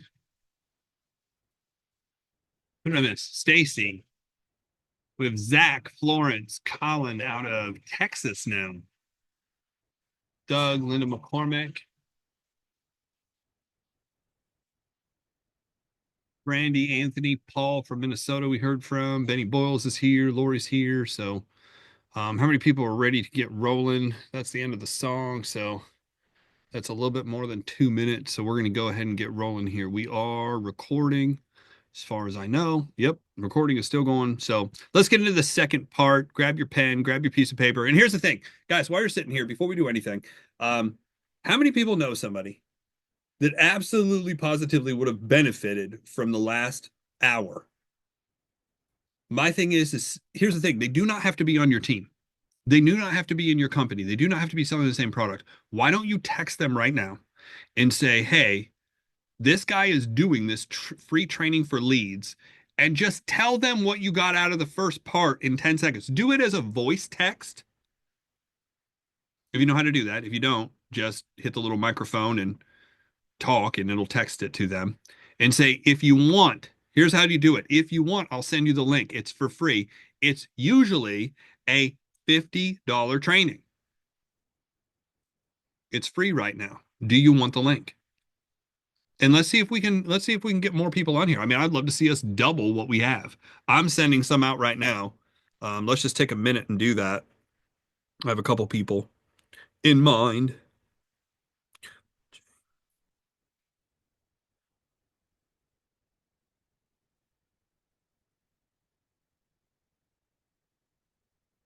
Okay, there's one.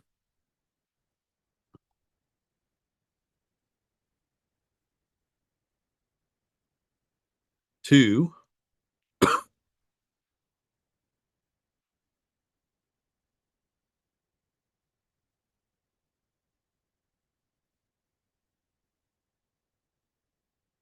Three.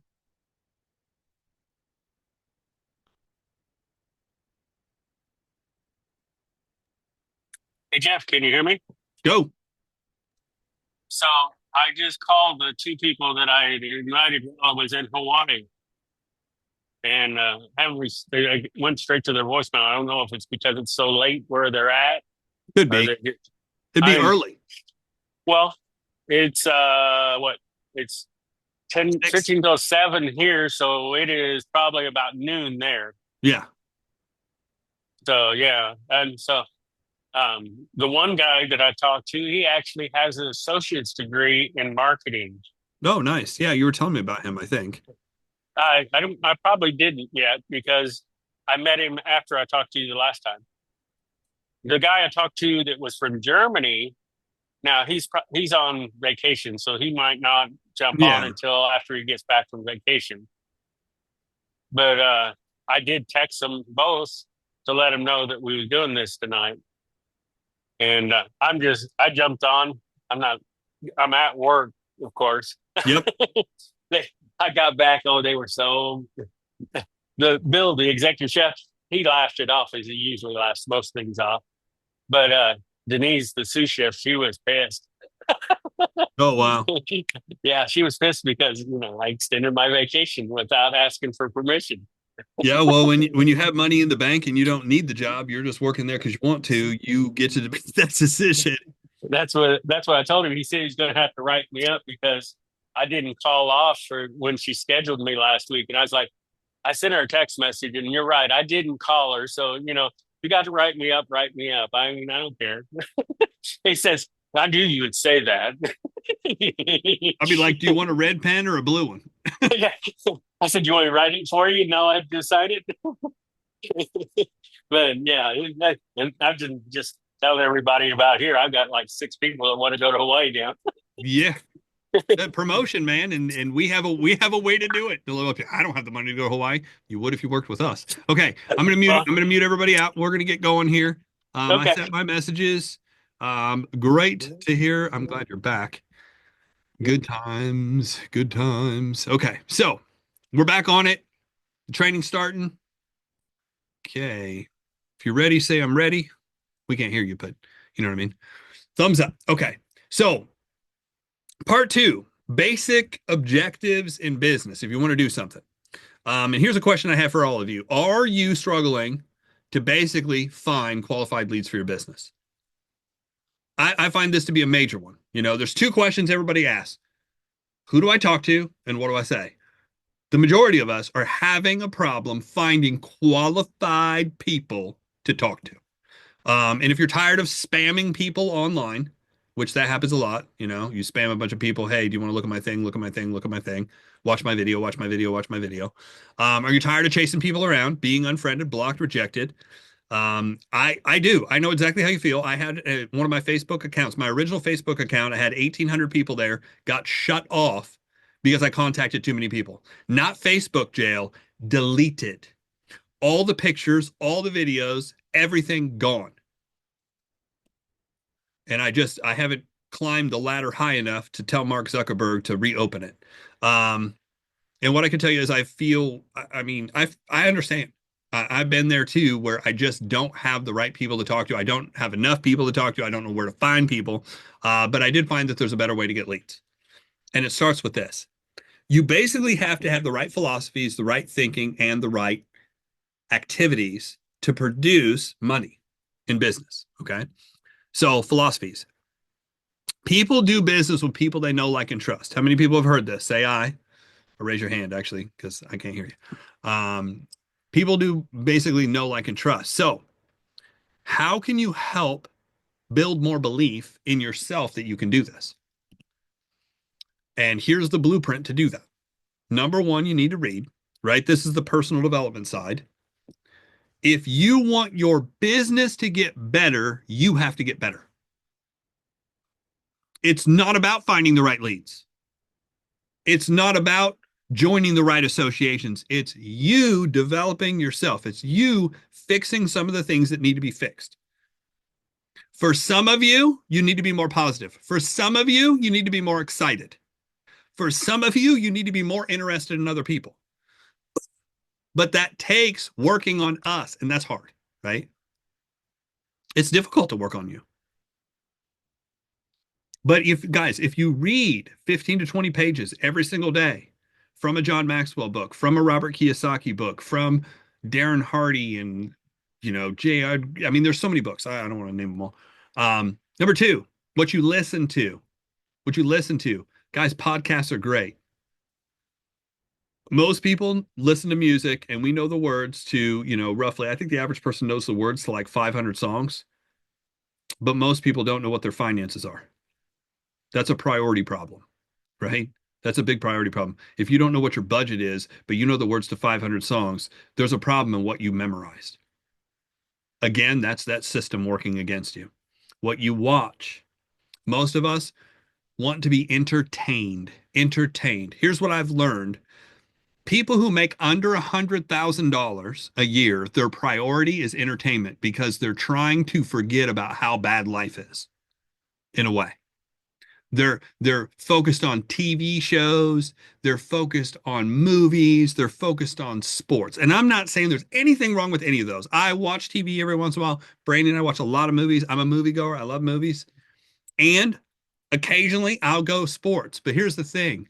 I'm not in love. I'm not married to, and I'm not fanatical about any of that. You know why? Because none of those people are paying my bills. Now, if you have a family member that's in a professional sport and that's what's putting food on the table and paying for your rent, then you better be at every game, right? Every game. But if not, maybe you need to focus more on you and your business. Maybe you might need to watch. And here's what I've learned. People under 100,000, entertainment. People over 100,000, especially when you cross like the $250,000, $500,000 mark, they're all about education. They're like, I want to be smarter in finances. I want to be smarter in real estate. I want to be smarter in crypto. They're flying all over the world to meet with the best people to get the information. So one of the first things that I'm able to identify in talking to people is which side of the fence are they on? Are they all about entertainment or are they all about education? You want to know how much money somebody's making? Just ask them what's the last 5 books they read. If they can't name one, I already know what you make. With very few exceptions, right?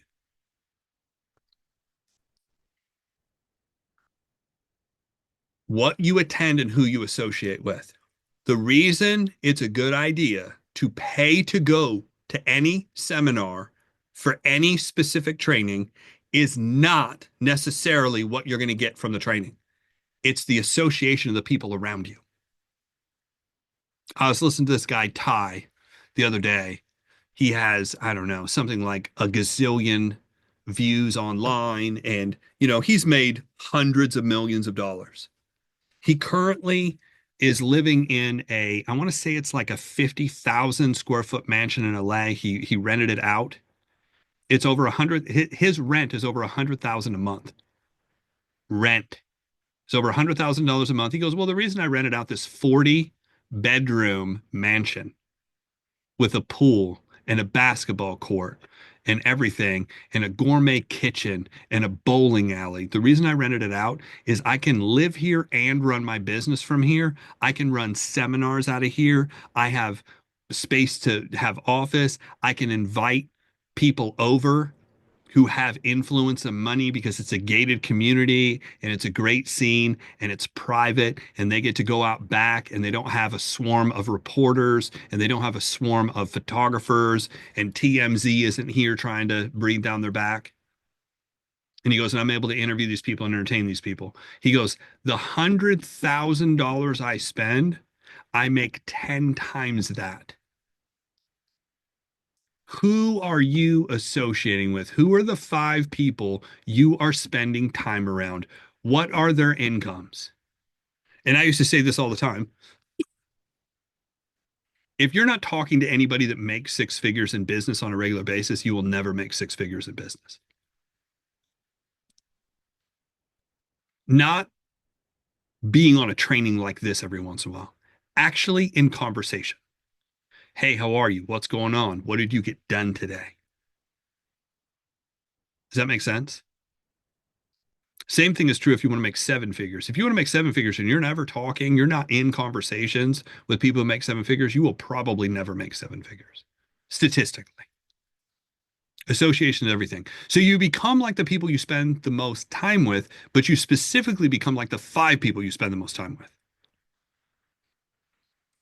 Where there is no investment, there is no value. This is a very common thing. The fact that we're doing this training for free, and the only reason I was doing this training for free is because of a conversation I had with Tom, and we were talking about influence and the fact that I'm new, and I realized 90% of you have never been through one of these trainings before, had no idea what to expect. And if I had to guess, most of you feel you might have gotten more out of this than you have out of previous training. And I've been told that many, many times. I'm not here to hype you up. I'm not here just to rah-rah. I'm actually here to teach you some of the things I've learned from people who have made 7, 8, and 9 figures. And that's consistently what my events are like. Now, I got the biggest compliment ever. So I have that 20, well, back then it was probably like 12 or 15 all-in founding members of this meeting. 3 of my friends who were part of my leadership network joined Eric Worre's program. I bet most of the people here know who Eric Worre is. Shake your head yes if you know who Eric Worre is. Okay. Most people do. Anthony said yes. Paul said yes. Benny said yes. I'm sure the rest of you are probably saying yes. Eric Worre's program was $10,000 for the year. If you could pay it up front, that was a discount, or $1,000 a month. 90% of them paid $1,000 a month. 3 of my friends and 3 of the members of my leadership network went to that. And they attended that meeting from like 11 to 3, took a break, grabbed food, and came on my meeting later that night. This was 3 years ago, right after COVID. When it got done, we did takeaways. The takeaway from those 3 people was this. They're like, we just got out of a meeting with Eric Worre. Tony Robbins was the speaker. They're like, I'll be real honest, the training I got from you was more practical, more usable, and easier to understand than anything we've learned so far from Tony Robbins. Or, now I'm not saying anything. I mean, to be compared or even in the same sentence with that guy is like the highest compliment alive, because I heard of Tony Robbins when I was 17 and I had just come out of a stress center. I was failing school. I didn't know. I mean, there was bad stuff going on in my life. And it was actually Tony Robbins who turned it all around with his, I'm going to age myself here, with his cassette tapes. My grandmother bought his unlimited power cassette tapes. I remember it was 6 tapes. And I listened to those tapes and it blew my mind. Like, I was like, who is this guy? What does he do? And how do I become Tony Robbins? That's all I could think. I was like, that's the only thing I want to do. I was like, this was the best, I've never heard anybody who thinks like this, like me. Very first person I ever related to. Didn't relate to any of the people growing up, my friends, my family. I didn't relate to teachers, but I related to Tony Robbins a lot. So when I heard that, they're like, this information is so practical and so easy. But watch, where you're not investing anything, you don't learn the same. And it's really easy to understand. If we said that there is no recording for this and you paid $5,000 to get here, would your notes look different? I got asked that in a seminar one time. So like in that seminar, I think we paid like $1,000 to get into. He goes, let me ask you a question. If you paid $10,000 for this seminar, there was no way to get a recording of it. Would your notes look different? I was like, hell yeah.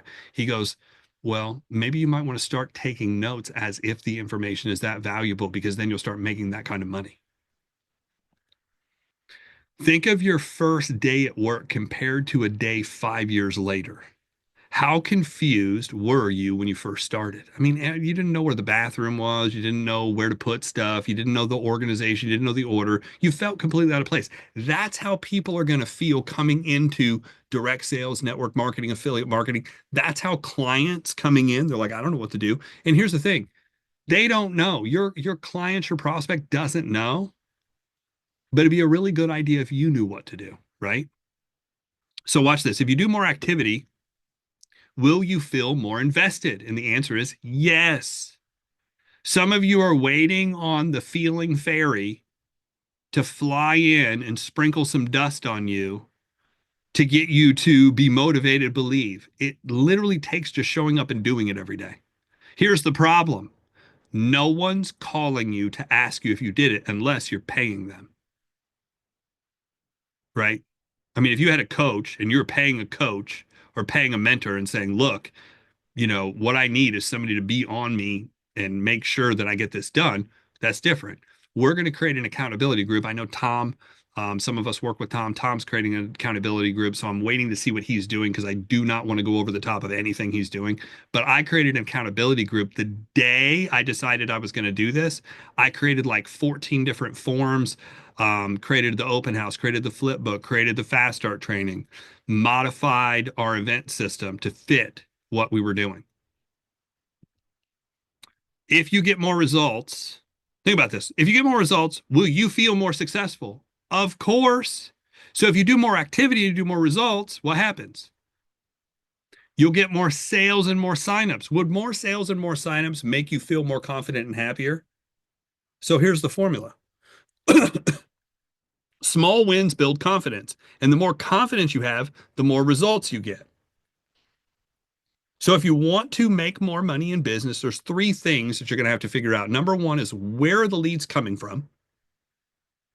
The scripts are, what are you saying to these leads? And then the third part is, what system are you plugging them into? Here's one of the biggest fears in network marketing. I can talk to people. I have a list. I know that I can talk to people. I might not know what to say with them, but I've got some people to talk to. But if I do talk to them and they want to do this, how am I going to train them? How am I going to train them? I don't know what to do. I don't even know what I'm doing. Do I want to put myself in that position? No, because here's instinctively, none of us want to feel bad. None of us want to be looked at incompetently. None of us want to be looked at or called stupid.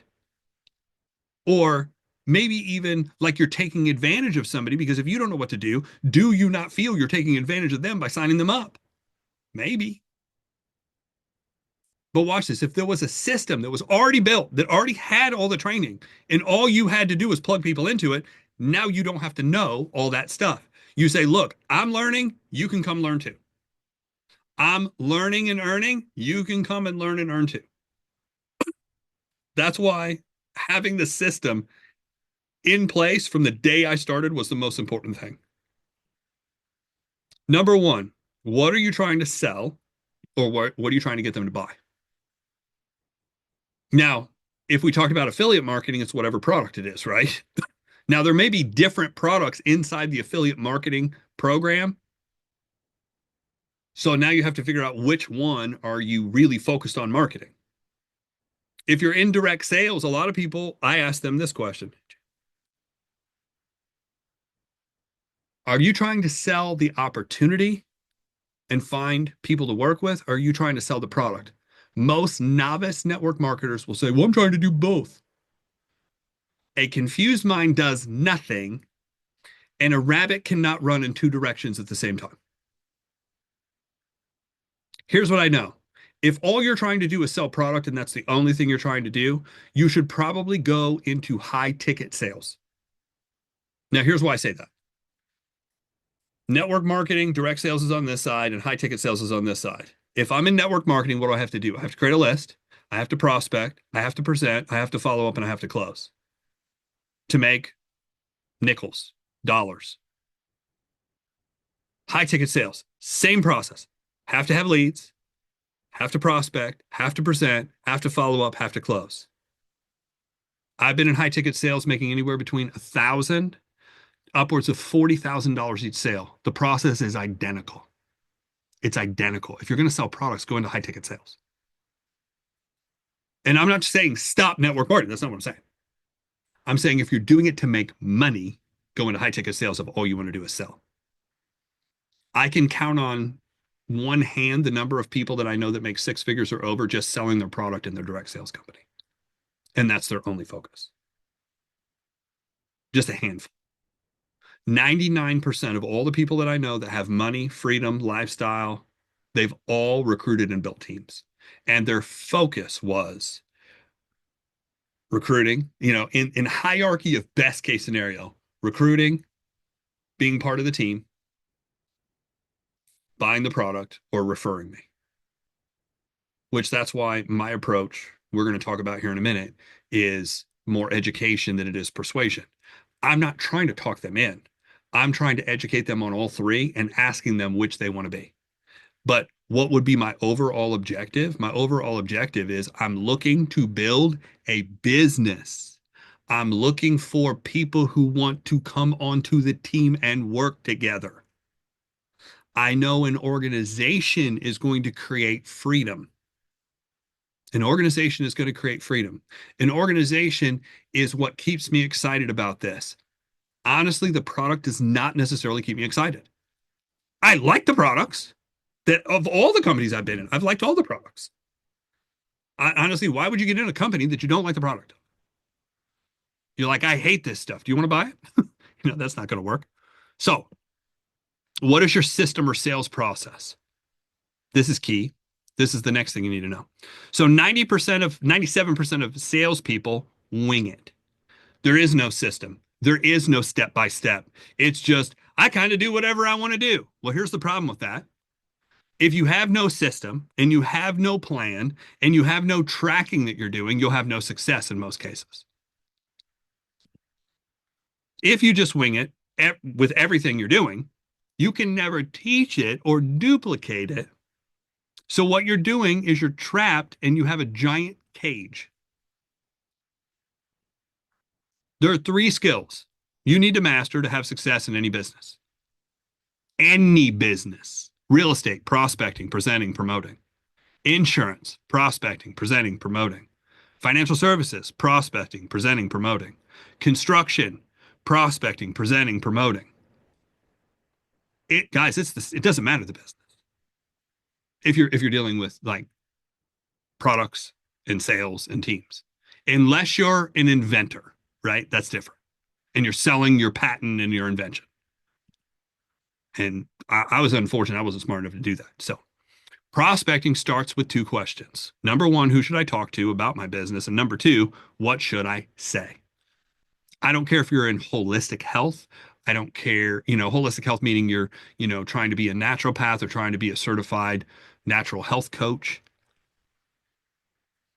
You got to answer these questions. Prospecting all starts with your philosophy, right? We talked about philosophy, the right attitudes, the right actions. So a bad philosophy is, I think this is a bad philosophy. You're trying to sell every person you talk to. You're trying to close them all. Right? Anybody, the person that does this because you can see it coming right away. Oh my God, we got this new product and you need to buy it and everybody needs to buy it and everybody, and you get sold this. Honestly, this isn't necessarily all your fault because you get sold this in a lot of meetings. I say every single person needs the 90, And here's the thing, I believe every person needs it, but not every person's supposed to do it, right? A lot of them they're just like, I'm good. I'm a cancer survivor, guys. When I was in chemotherapy, I was on a floor with a lot of people that got wheeled out. And if you don't understand what wheeled out means, talk to a nurse or talk to an oncologist and you'll understand. I was lucky. I got to walk out, right? But while I was there, there were people with lung cancer that would not stop smoking. There were people with liver cancer that would not quit drinking. There were people with triglycerides and heart problems and everything else that would not stop eating crap. I'm not here to convince and sell everybody on my way. All I'm here to do is educate people on what I do and ask them, hey, can you help me find the right person? Can you help me find who I'm looking for? It's a different philosophy, right? So here's a gold nugget. You guys want a gold nugget? People hate being sold. So the philosophy of you going in trying to sell everybody right off the bat, people hate being sold. So you're working against human nature. But people love to buy. Don't you love to buy? I love to go on Amazon and look and research a bunch of stuff and add stuff to my cart and accidentally order it and spend $1,200 instead of $600. Just did that literally this last week. And box after box after box after box showed up. We send everything to my mom's house because my mom kind of lives in an area where your stuff isn't going to get stolen if it sits outside for a minute. So she's like, Jeff. I'm like, yeah. She's like, are you building an artillery? I was like, what? She's like, yeah, these heavy boxes showed up. And I was like, oh, those are stakes for our real estate signs. She's like, she just wrote me. She's like, hey, another super heavy box. What did you buy? I was like, oh, those are the signs that are finally coming in. 200 plastic corrugated signs so I can put them up for real estate. A better philosophy. Okay. I'm going to educate as many people as possible on what I do. So if they run into the right person, they can refer me. That's a totally different philosophy. That's more laid back. Sales is Paul. Let me tell you how great this is. That's the I'm going to sell everybody. Instead of, hey, Paul, what are you doing right now? Other than sitting around watching TV on Saturday. No, nothing. I was like, hey, man, do you have 3 minutes to read something real quick? Yeah, what is it? I don't answer it. I just send it to him.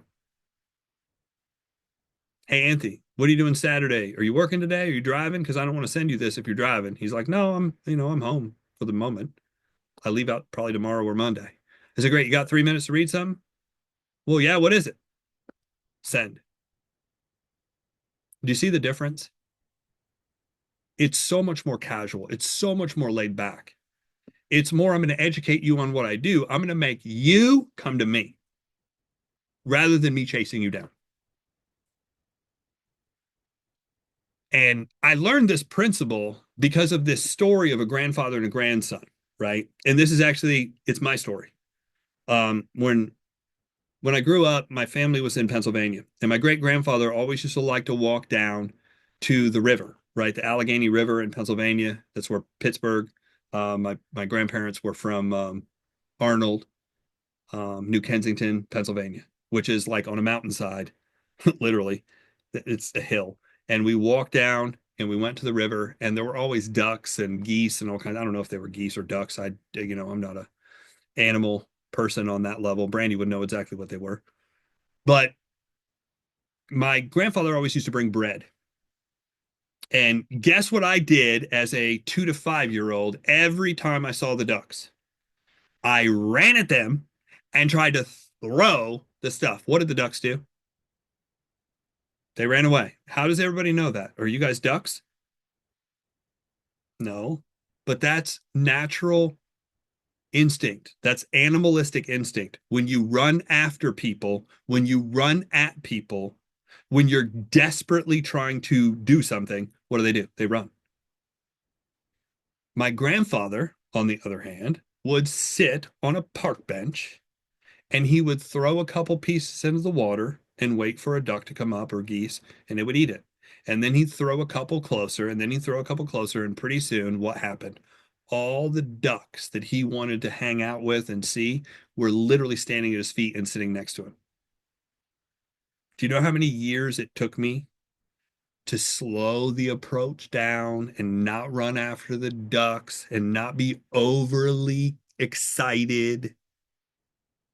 It took me forever. And then finally, I was like, oh, if I just stand in one position and slowly put it out, all the ducks will come to me. Guys, that's the philosophy that I'm talking about with prospecting and contacting.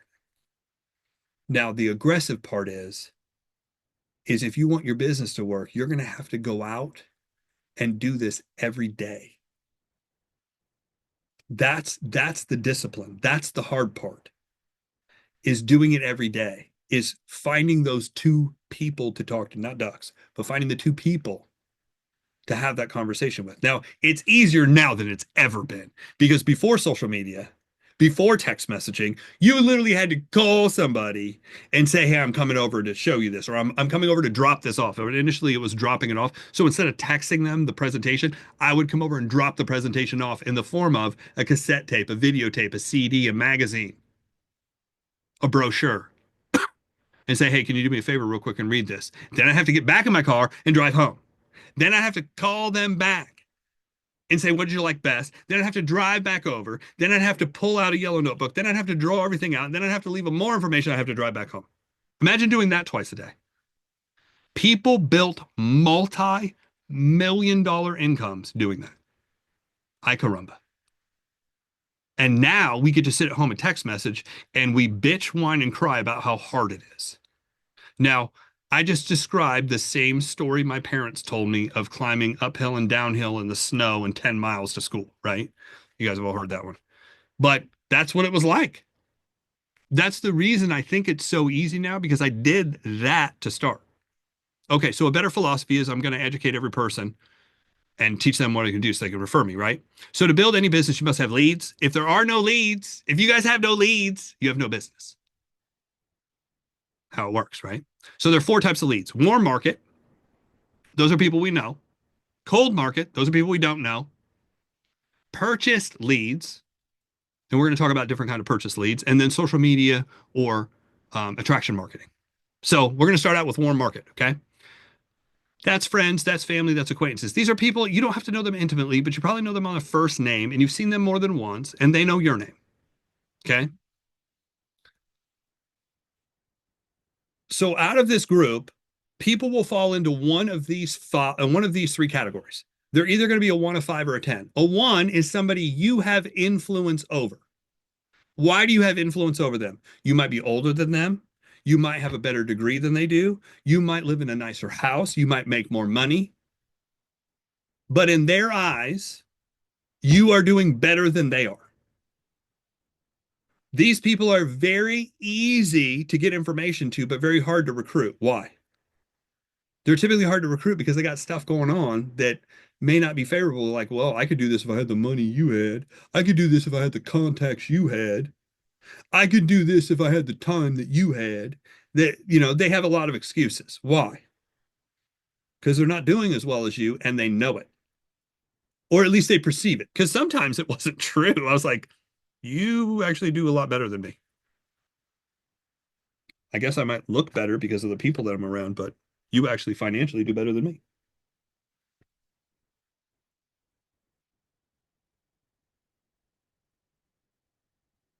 Okay. 5s. Sorry, my pill just rolled to the back of my desk. Okay. 5s are people that are equal to you. These are your friends that make the same kind of money you do, that live in the same neighborhood you do. Everything's pretty much the same. And their MO or motive is, well, how do you know something that I don't? So when you contact them, you kind of have to say, hey, I'm going to shoot something over to you. Do me a quick favor and I want you to read this. What are you trying to sell me? Actually, it's not for you at all. I do say that. It's not for you at all. I'm just hoping that you can help me locate the right person. So what that does is the 5s, the people who are at your same level, are absolutely the hardest to talk to, the hardest to recruit, and will give you the most objections because they're doing what you're doing. And crabs in a bucket usually don't let the other crab crawl out. If you get enough crabs in a bucket, no crab will crawl out of that bucket. Why? Because the moment one of them starts to really get ahead and succeed, the other crabs pull their back into the bucket. And you can go online and watch it. It's crazy. The tens. The tens are people who have influence over you. They do financially better. They have more connections. They have more influence. They might live in a better house, better neighborhood, better education, better scenario, better family. They are typically busy. Their biggest objection is time. I don't have time to look at stuff. So, if I was trying to reach out to another doctor, a friend of mine who's an MD, Dr. Bonet, who's my, general doctor, I've built a relationship with him now. Now there's respect there because I told him how many people we had in our database for our holistic health company. He's like, oh my God, how did you do that? He's like, I've seen people do it. How did you do it so fast? He came like, has anybody here had their MD drive over to your business or your house, say that they want to talk for 15 minutes and spend 2 hours with you? And that doesn't happen very often. That was new to me too, guys. But I was like, wow, some of this John Maxwell stuff, some of this leadership stuff, some of this personality stuff, it's working. I'm around different people. That's not yay me. What I'm saying is every single person here can do that. Why do I know that every single person here can do that? Because you can change too. You can improve too. So with the 10, you say, hey, look, I really respect who you are, and I need a huge favor. Because they're thinking money. They're thinking you're moving and you need to borrow something or you need some connection. You say, look, all I need you to do is read this. So if you run into the right person, you can refer them to me. That's how you get in front of very influential people. You compliment who they are and say, look, I'm not asking for anything from you. I just want you to know what I do so you can refer me if you run into the right person. That's it. So, what is the best long-term approach? Long-term. Too many of you are chasing dollars today and forgetting that the whole objective here is to build something long-term that lasts forever. And here's what it is. It's STP. This is the long-term approach, STP. How many people have ever heard this? Has anybody here heard this by show of hands? Okay, Paul's heard it. Has anybody else ever heard of this, STP? It stands for share the plan or show the plan, share the product or show the product, share the purpose or show the purpose. STP is basically sharing the overview with people of what you're doing. Now watch this math. If you presented to 2 new people a day, that's the first part. 2 new people, not the same 2 people every day. I had this one couple, actually it was a lady and it was a couple. I've had more than one person do this, that they they would come to me every single meeting. We did 2 meetings a week. Every meeting they showed up. They showed up early just so they could tell me, "Hey, I talked to so and so again. Hey, I followed up with so and so again." That was cool the first week, the second week. By week 10, it was not going to work. By week 28, it was not going to work. 2 years later, they were still talking about the same 2 people that they were following up with. Those 2 people, I said, honestly, we will go out of business before those 2 people ever show up. I mean, I applaud the discipline, but here's the thing. I'm looking for people who are ready right now. If you're not ready right now, I've actually had people say, well, Jeff, I'm really busy right now. Can you call me back in 90 days? Do you know exactly what I tell them? No. That's what I tell them. No, I can't call you back in 90 days. I said, I'm looking to build something right now. If you're ready, if you're really ready 90 days from now, you call me. You text me. I do not have to like this whole I'm going to remember everybody to go talk to. I don't have time for that shit. I'm not retired. I have 3 businesses going on. I'm busy. I got stuff to do. And here's what I'm looking for. I'm looking for people who are motivated. I'm looking for people who have their stuff together. I'm not looking to chase down anyone. Same thing is true. We're talking about appointment setting the other day in our studio. And I said, here's what's interesting, because we were talking about people showing up and not showing up. And I said, well, your biggest problem of why your clients are not showing up is because you are giving them the power. And she's like, huh? I said, you're giving them the power. You are literally having people contact you and say, hey, I want to get together. And instead of saying, I have these 2 days, I have these 2 times, what you're saying is what's good for you. You just gave them the power. You told them they are the most important person. And then they're booking time that's good for them. And then when they can't make it, they're like, it wasn't important anyway, because that person's not important. So they cancel on you and they walk away and there's no consequences to them at all. I said, let me ask you a question. You have a doctor, don't you? She's like, yeah. I'm like, could you call your doctor and say, hey, I need to meet tomorrow at 1. You get me in. Could you do that? She's like, hell no. I said, oh, that's weird. I said, have you ever dealt with an attorney before? She's like, yeah. I said, could you call the attorney and say, I need to meet next Wednesday at 2 o'clock. I need 2 o'clock. What would the attorney say? They'd be like, well, you don't talk to the attorney. You talk to the secretary. And the secretary says, hey, the next opening is here. I said, oh, that's interesting. I said, what about a dentist? Could you call your dentist and tell them exactly when you're showing up and what to do? She's like, no. I said, what do those 3 people have in common? They're all business people. They all value their time, and you're working on their schedule, not yours. What are we doing in direct sales and network marketing? Oh, pretty please, if you could just meet with me. Any time is good. I'll stay up all day and all night, and I'll wait around forever.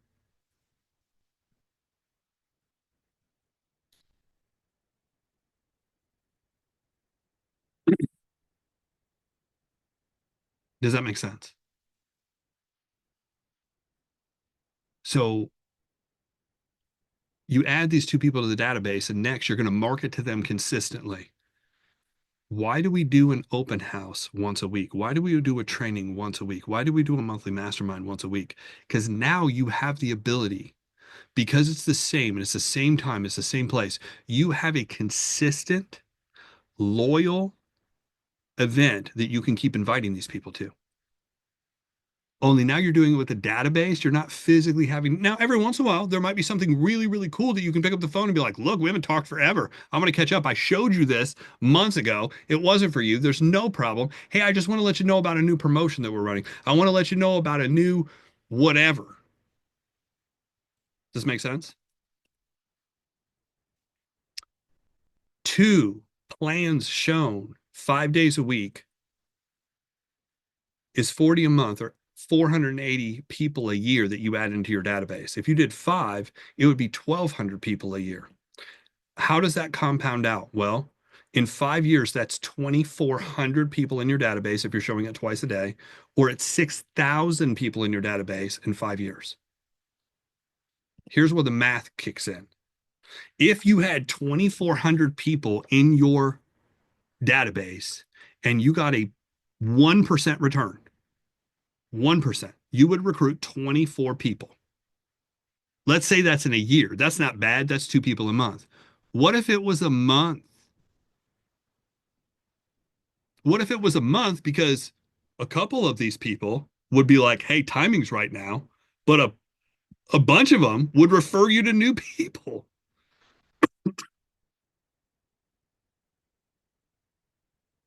Is this making sense? No, if you have 6,000 guys, this is the long-term play. The business is a long-term play. You're not hustling candy bars. You're building a business. If people see you as hustling candy bars, they're not going to sign up with you in general.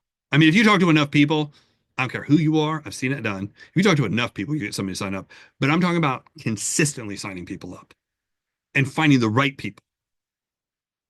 You have to sign up a lot of people to find the right people. Don't get me wrong. There's a lot of people who get in who don't do anything, no matter what you do. But if you had 6,000 people in a database, you got a 1% return, you sponsor 60 people. How many people is that a month in 12 months? That's 5 a month. That's more than 1 a week. If you are recruiting 1 frontline person a week over the next 5 years, and you had 300 frontline people you recruited, what would you be in your company?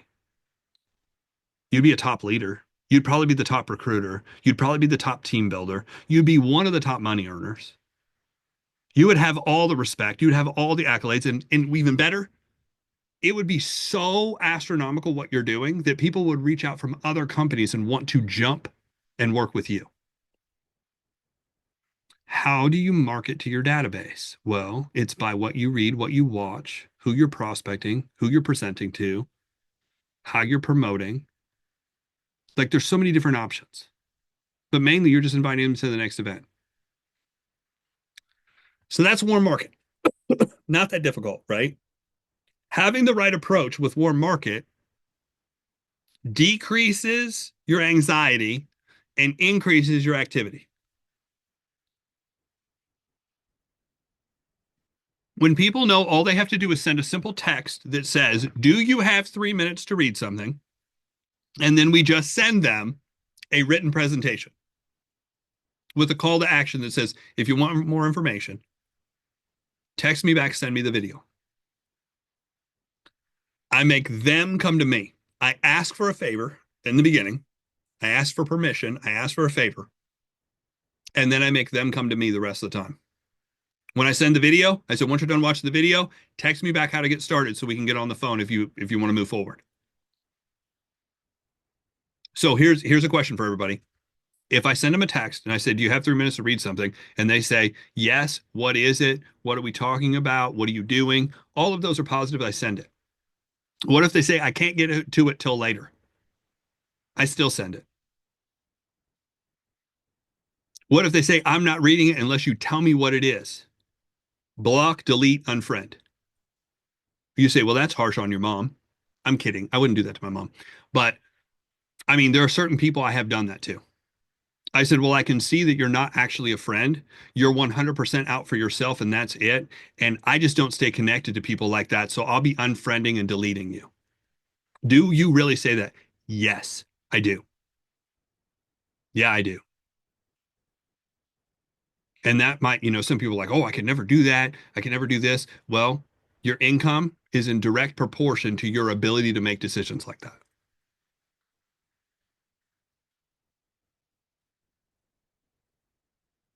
My point to all that is get them to ask you, could you send that message out?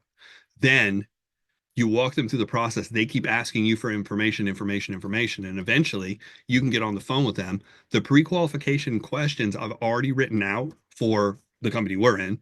If you're in the same company as me, if you're not in that company, you could still go to that and use the exact same format. It's just a different company. You just got to reword it. Or you could come into my leadership network and I will sit down and help you rewrite it. So cold market is next. These are the people we don't know. This is the biggest group of people. Let me repeat, this is the biggest group of people. Your warm market is the smallest group of people. Cold market, the people you don't know, is the biggest group of people, right? Cold market is people we don't know yet.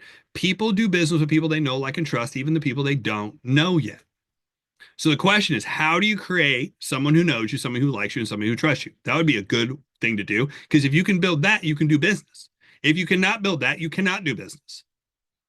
So first, how do you get somebody to know you? Well, it's time spent with them plus conversations plus questions equals you getting to know somebody. Isn't that how we know everybody? It's the time we spent with them, the conversations we had, the questions that we asked. That's how we get to know somebody. What if you could learn how to do that in 30 to 45 minutes?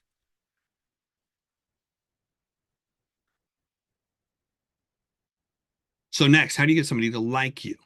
Well, people like people who like them and that like the things they like. I think I wrote that wrong, but I think you guys get the meaning. People like people who like them and the things they like.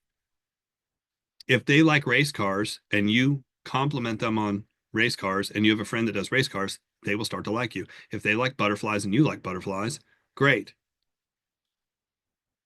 Now, what happens if they're like, "I love this type of politician," and you're like, "Oh my God, that's the worst person. Those are the worst people. They've destroyed, ruined, created."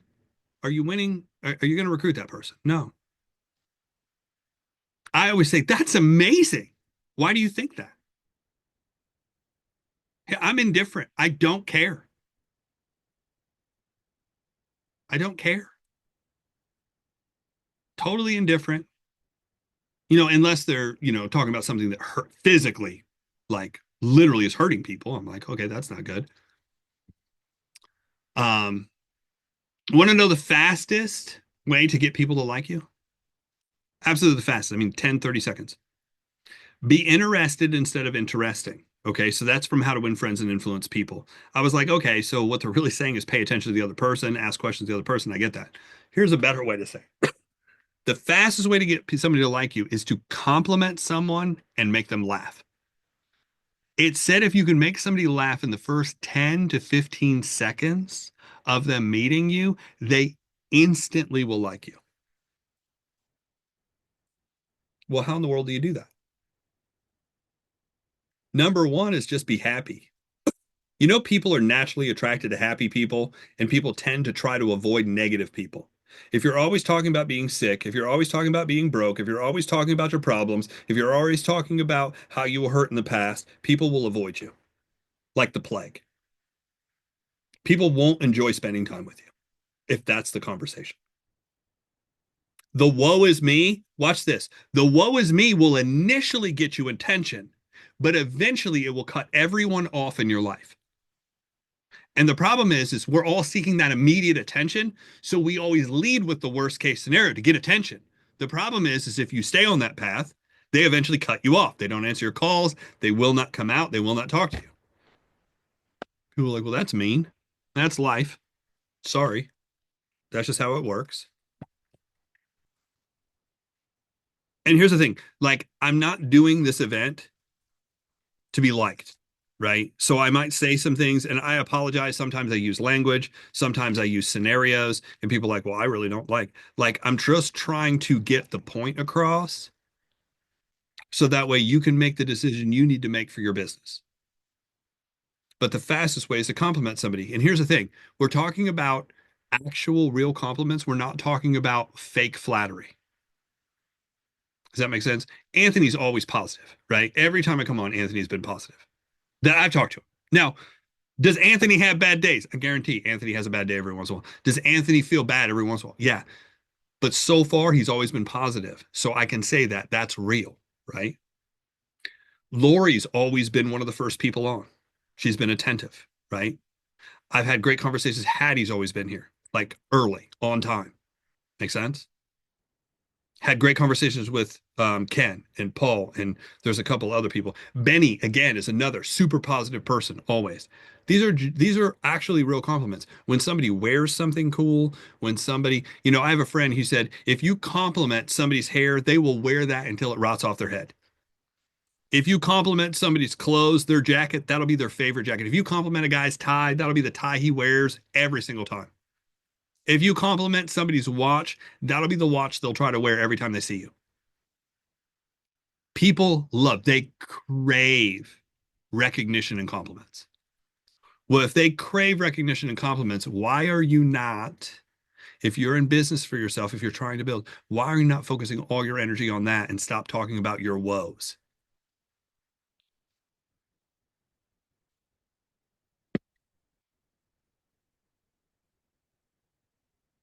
Because the objective here is to get in front of more people. Yes, that's how we do this. The objective is to get in front of more people and have more people refer us. If you're negative all the time, who's referring you? Nobody. No matter what you say, no matter how great your presentation is. Third, how do you build trust? Well, trust is doing what you say you're going to do. I mess this one up all the time. Talked to a lady earlier this week, said I was going to text her and through it. And literally right here, as I said this, I just remembered I forgot to do that. So I'm going to write it down right now. Carla and Garrett. Lead. Totally forgot to do it. I've been concerned about this training. I've been concerned about what we're doing at the studio. I've been concerned about all this other stuff. Totally forgot to do it. Do what you say you're going to do. Now, here's the second part. If you don't do what you say you're going to do, apologize. That my first thing is totally apologize. I messed up. I got super busy this week. The first day people weren't back to work and doing stuff, weather, sick. I'm going to get it over anyway. And if it goes, it goes. If it doesn't, it doesn't. If you say you're going to call, call. If you say you're going to show up, show up. If you say you're going to connect with them, connect with them. If you say you're going to introduce them to somebody, do it. If you don't do it and you forget, it's okay. This is where you have to be an adult, and this is where self-esteem comes in. You just write them, hey, I just remember this. I totally apologize. You know what most of us do? I'm a failure. I forgot again. You start getting down on yourself. Has anybody ever done this? You get down on yourself and you start beating yourself up and this, that, and the other thing. And then you don't end up doing it at all and you feel worse and you cement that as one more brick that you're building up to build this wall where you can never climb over it.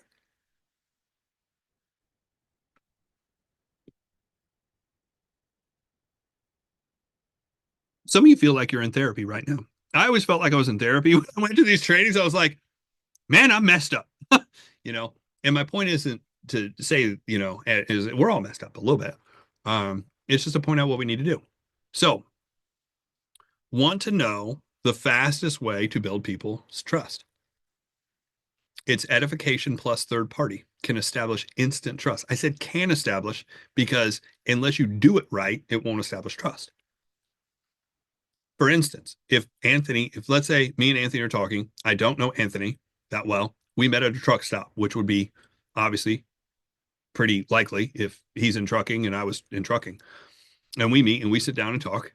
And I'm like, hey, I'm in trucking too. How long have you been in trucking? And he tells me, and I tell him, and I'm like, I'm freight, and I don't know what he transports, but I got friends that do this and have done this for years. But what do you do outside of this? And let's say he's not involved. He doesn't do anything. He's like, I really don't do anything. I said, you know, you keep your options open to anything.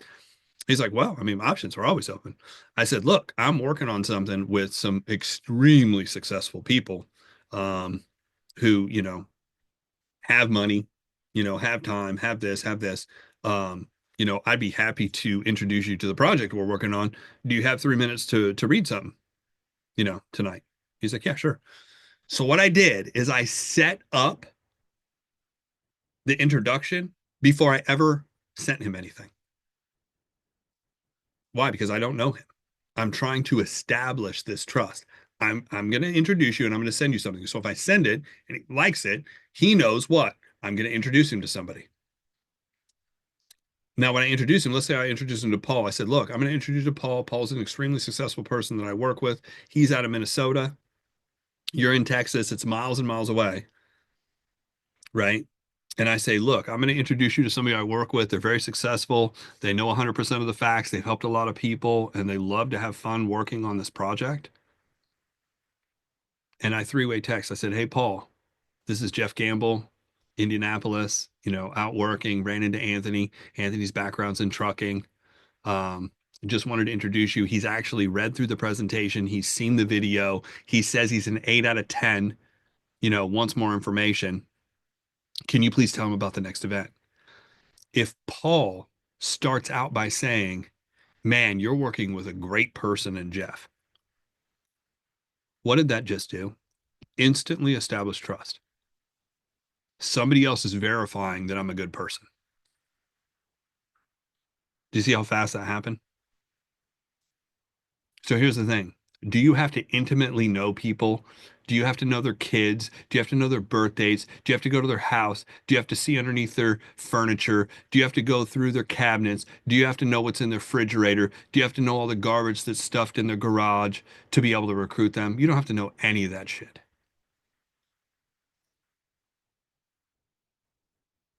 You just have to establish rapport, get them to know, like, and trust you. It takes 30 minutes to do that. Now, I'm not against getting to, you know what I mean? And yeah, I know Tom talks about the coffee shop interview. We're going to talk about that here in a minute. I believe in the exact same principle. What I'm saying is you can do that and recruit people the same day. It does not take months and years. A lot of people say building relationships. It's not building relationships. I have a lot of relationships with people I don't work with. It's building rapport. The word you're looking for is rapport.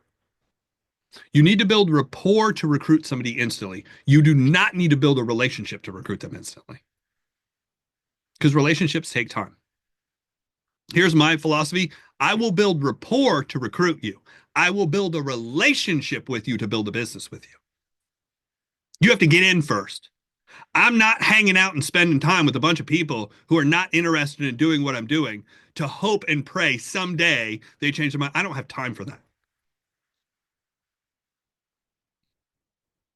So what I found is form is the fastest way to establish the first two things, know and like, in 45 minutes or less. It's basically a line of questions, friendly questions. Where did you grow up? Are you from here? Where'd you go to school? What'd you do in school? What's your family dynamics? You come from a big family, small family, you got lots of brothers and sisters. Guys, I have a list of 25 people by the time I'm done talking to them in 30 minutes. I'm like, man, you have all kinds of successful people in your family. You have all kinds of successful friends. Occupation questions. So what do you do right now? Oh, I'm a truck driver. What'd you do before that? Do you remember what your first job was? What was the best job you ever had? Guys, I've done this with so many people. I've literally had people say, "You know me better in 30 minutes than my best friend." Because my best friend doesn't ask me any of this. You know what my best friend says? Let's go to the party. Let's go drink. Let's go to the bar. Let's go to a restaurant. Let's go to a game. They don't give a shit about the rest of the details. And I'm not saying everybody needs to. And here's the thing, I'm not doing this to use it only as leverage and manipulation. It is genuine. I really want to know. Be interested in people. Guys, you can learn all kinds of things. And here's the other thing, even if this person doesn't get in, I might learn something, some kind of connection. And here's what I found new people often do is they don't ask enough questions. They don't go deep enough, is what I say. They'll ask, "Hey, Anthony, what do you do right now?" "Oh, man, I worked in trucking for, the last 2 years." He's probably worked longer, but I'm just going to say 2 years. Now, looking at Anthony, he's not 20. He's also not 80. But I will guess that he had a job before trucking. Am I right or wrong? Yes or no? He had a job before trucking. Okay. What if the job they have now really doesn't have anything, but I learned that he spent 20 years in the military? Is that game changing? Guys, that's completely game changing. People don't ask enough questions. They're like, you just talked to somebody who's 65. They said they're working part time at the grocery store, but you failed to ask them what they had a career in for 40 years. That's just lazy and ignorant. Actually, it's inexperienced first, but if you were taught it and didn't do it, it's lazy and ignorant. And I've sat down with people. I've sat down with people and I was like, "Oh, so, my friend says that, you're working at the grocery store and you're part-time and you're helping out the church. That's really awesome. What'd you do before that?" "I was the CEO of XYZ insurance company." I'm not kidding. They failed to ask that question. "Oh yeah, how many salespeople did you have?" We built a team of like 50,000 salespeople across the country. "So as a CEO, what did you do?" "Well, we handled this and accounts and, meat and wine and dine." I said, "So you know a lot of powerful people." "Oh yeah." "You still know a lot of them?" "Well, I mean, the ones that are alive. Yeah." My friend who introduced me thought that she was talking to an old person who has no influence. That was the most influential person that ever came onto my team. Nobody asked the questions. Enough questions. So last, we asked recreation, what would you do if you had the time and money? What would you do if you had all the money and time in the world? You'll be amazed at how many people like art. Here's the recreational things are always like if you had the time and money, and they're like, "Oh, I never have time." But if you did have time, if you did have the money, what would you do? "Oh man, I'd raise horses. Oh man, I'd start a non-for-profit. Oh man, I'd build houses. Oh, I'd start gardening. I would start painting. I would start music." All the stuff they want to do is all art usually based. It's all philanthropy based. It's all helping people based. Nobody says, "You know what? I'd like to work a couple extra hours at my job." That never, 10,000 people I sat down with, nobody's ever asked that. So here's the thing. I created a PDF and a Google form for form. I just realized that. I created a form for form. So it has all the questions in the right order. All you'd have to do is say, "Hey, can we take a couple minutes? I just want to learn a little bit more about you. Do I have your permission?" Remember what I asked you at the beginning? Do I have your permission to ask you some questions? "Yeah, yeah, yeah. Sure." I've never had anybody say no. And then I just go through question by question. I fill in the blank. People are like, man, I know you better than I do some of my own family in 30 minutes. How powerful do you think that is in recruiting?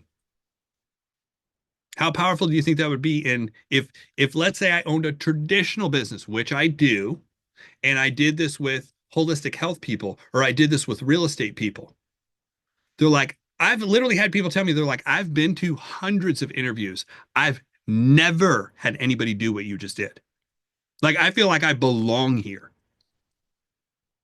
That's after 30 minutes. Number 3 is purchase leads. So there's all kinds of purchase leads. No matter what industry you're in, if you're in health, you can find sick people, all right? If you're in insurance, you can find people who need insurance. If you're in real estate, you can buy real estate leads. You can buy investor leads. You can buy people who want to buy, people who want to sell, etc. If you're in direct sales, I would say focus on opportunity leads. People who are looking for an opportunity to work from home, part-time or spare time. That's the only leads that I buy. So, all right. He hit the wrong button. Okay. So I created a PDF, a Google form for form. We already talked about that. I don't know how that got in there twice. Purchase leads. Okay. Purchase leads. Leads are usually not bad or good. It's not the lead that's bad or good. It's the system and the process you're using to prospect, present, and promote to the leads that's bad or good. And what did we say? 70% of people have no process at all. So obviously their process probably isn't going to work, which is why so many people are like, I bought leads and it didn't work. I was like, that's because you were trying to do with them what you did with your friends that also didn't work. Why would you expect, if it didn't work with your friends and family and it doesn't work with cold market, why in the world would it work with purchase leads? It's your system and process that's garbage. Because most of the time, I'm going to pick on something. Most of the time, corporate hands you stuff to hand out, and corporate's job is just to sell more product. Corporate's job is to sell more product. 90% of corporate stuff, and I've been in multiple companies, 90% of their stuff is not helpful to the field in recruiting and building a team. 90%. It is very objective on them selling their product, not you building your business. Do you understand the difference? Okay. With leads, you must switch from the personable to the professional. Here's the difference. I can text Anthony if I know him and be like, hey, bro, what's up? And he's gonna be like, hey, man, I'm just sitting here. Hey, you got 3 minutes to read something? Yes. Can I do that with an opportunity lead? I can, but am I going to get anywhere? Hell no. That person's like, this is a joke. This is spam. Delete, block, unfriend. I have to approach it completely differently. Here's what I have to say. Hey, Anthony, my name's Jeff. My office passed me your information. My office said that you're looking to work from home part-time. Are you still looking? Text yes for info. Text no to be removed. Anybody ever apply for a job? Do they not send you confirmations like this? Sometimes, right? Depending on the job. Here's what I can tell you. The more money the job pays, the more professional the job, the more likely you'll get a message like that. Why? Because time is money, and the bigger the company, the more they're going to micromanage the process and make sure that they don't miss anybody. So I learned this from doctors and dentists and watching how their business runs. And I learned this from some recruiters who were doing 7 figures a year. You know, these are professional recruiters that pull people out of 100 to 200 to $300,000 jobs. And they get paid 6 figures to place somebody. I have a friend that makes $700,000-800,000 a year every year, sells computer software. His packages that he sells are somewhere between $10 and $40 million.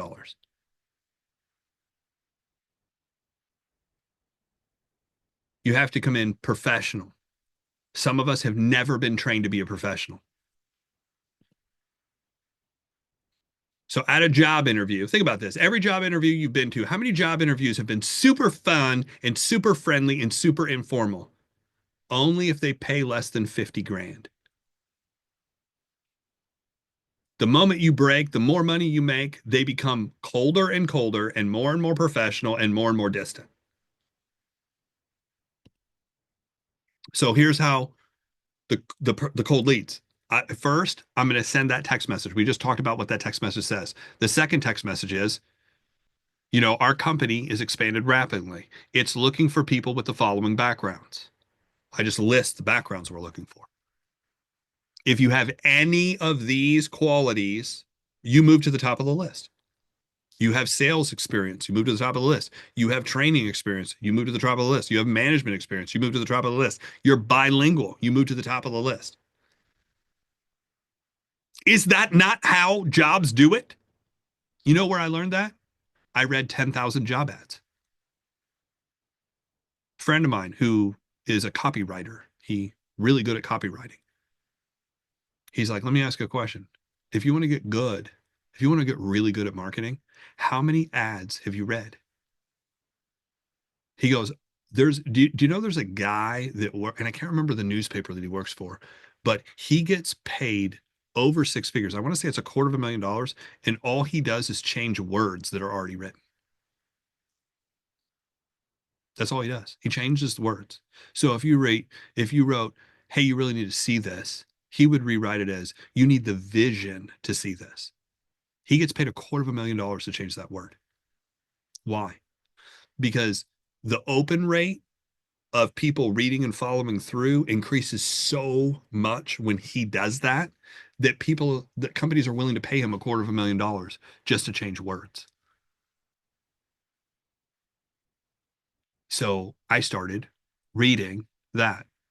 The number one blogger in the world, Neil Patel. Most of you have probably never heard of him. Neil Patel, number one copywriter, number one blogger in the world, has sold billions of dollars of product. Every major Fortune 500 company consults with him and says, hey, how do we set up our blog? What do we do? How do we do this differently?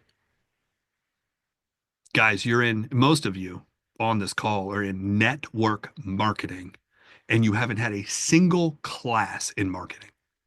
You haven't been to a single training in marketing. Doesn't that seem odd to you? I thought, well, that's weird. Yeah. Why are they not teaching us marketing if we're in network marketing? Marketing is what we're supposed to be doing, not network product sales.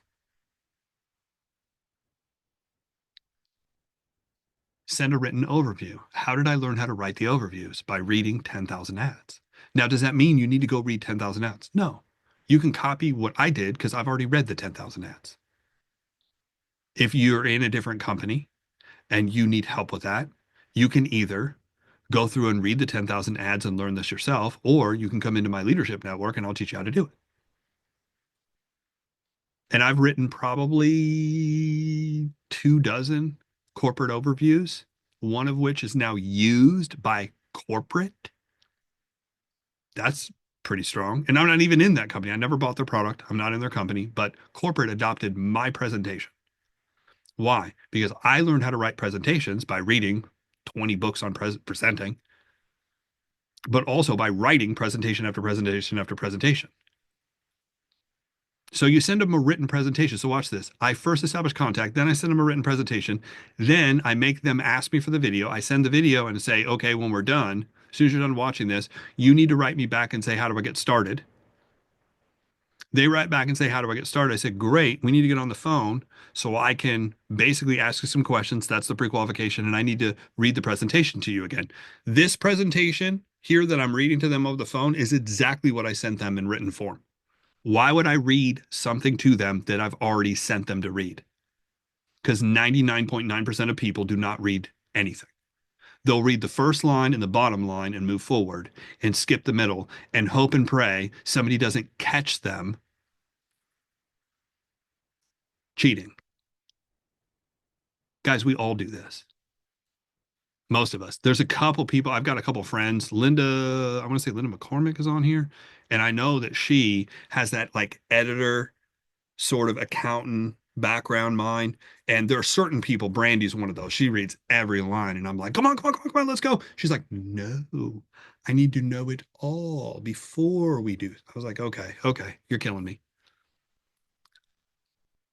Now, here's the thing. If you don't read, you will probably marry somebody who does, right? I mean, that's how it works, right? You know, opposites attract and then opposites attract. How many people agree with me on that, right?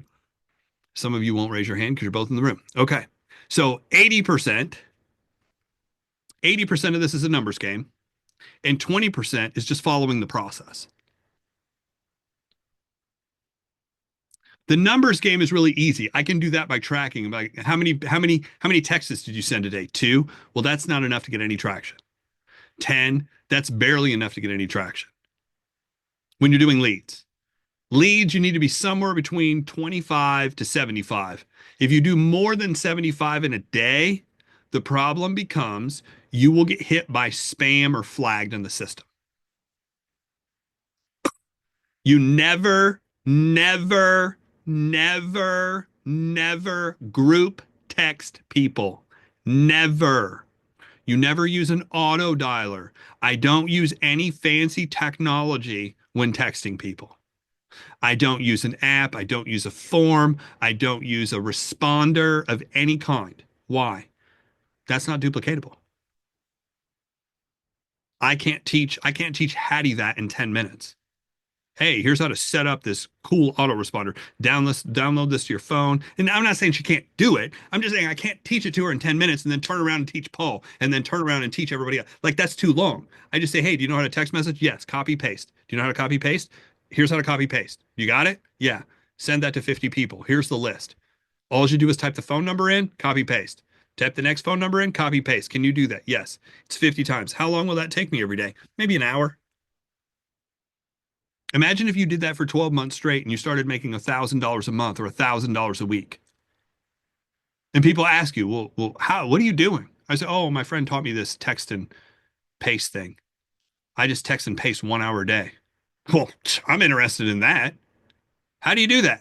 Do you see how much more attractive it is than, oh, well, I had to get into this company and I signed up for $50 and then I had to order this package of stuff, which was another $500. 90% of people just checked out. Whatever you just said. They're like, yeah, I don't have an extra $500. I don't have time to do that. That's way too much time. I tell people I've made over $300,000 mainly text messaging. You know how many people like I need to send that post out because I used to post that once a year.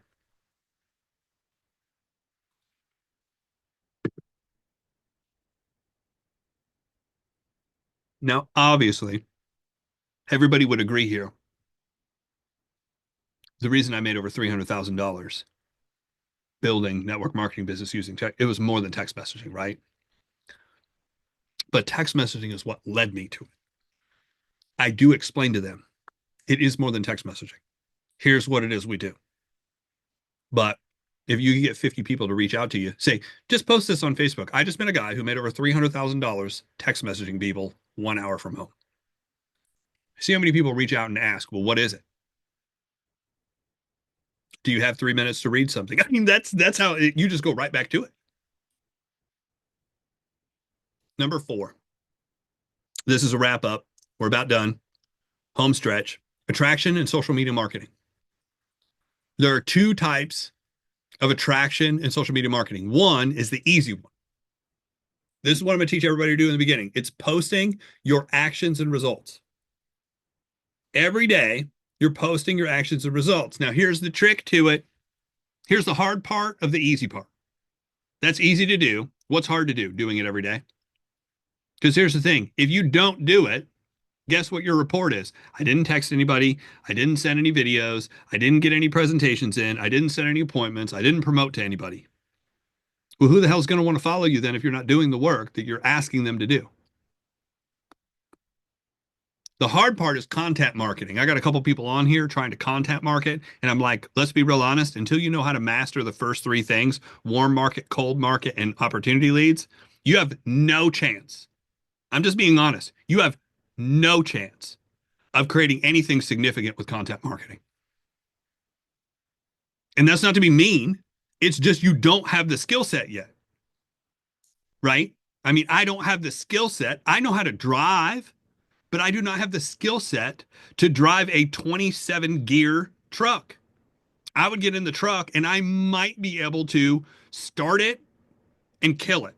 Right? That's as far that truck might get a foot just because I put it into gear wrong and let it out and it jumped a foot. That's about as far as I move an 18 wheeler because I don't have the training. And no matter how many times I jump in the truck and do the same damn stupid thing, I'm not going to learn how to do it until somebody sits down and teaches me what to do.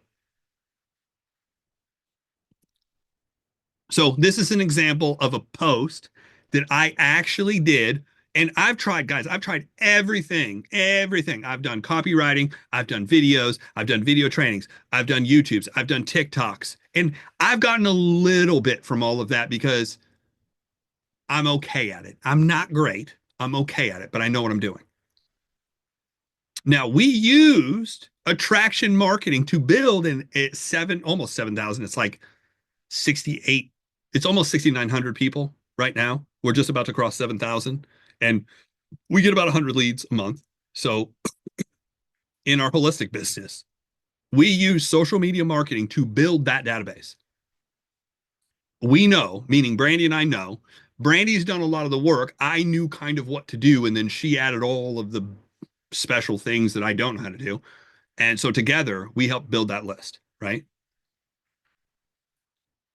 But in network marketing, in direct sales and recruiting, this was and I don't care if you use this for real estate, holistic health, insurance, whatever, this was the most effective thing that absolutely anybody could do, anybody could master, and anybody could duplicate the first day. Imagine being able to be a master social media marketing your very first day. Here's all it says: my daily business building report. I text 50 leads.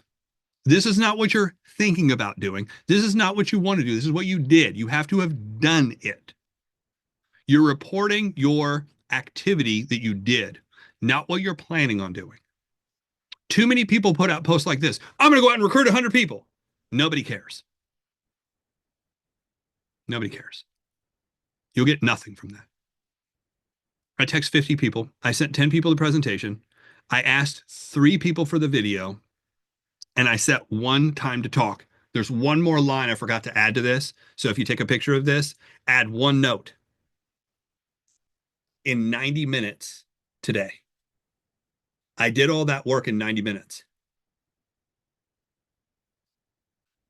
So when I first started doing this, here's what happened. Within the first 5 days, $2 million earners in network marketing reached out to me.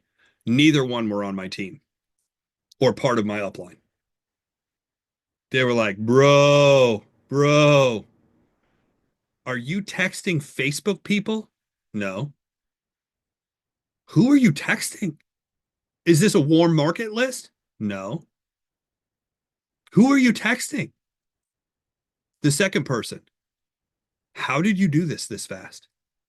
How, like, everybody's like, oh, you have an app, right? What app are you using? I'm like, I'm not using an app. Well, what database system are you using? I'm not using a database system. How much are you paying to have somebody else do this? You have a VA, right? No, I'm doing it myself. Oh my God, how are you doing this? I'm working. It's a magical 4-letter word. You'd be amazed. It's called work.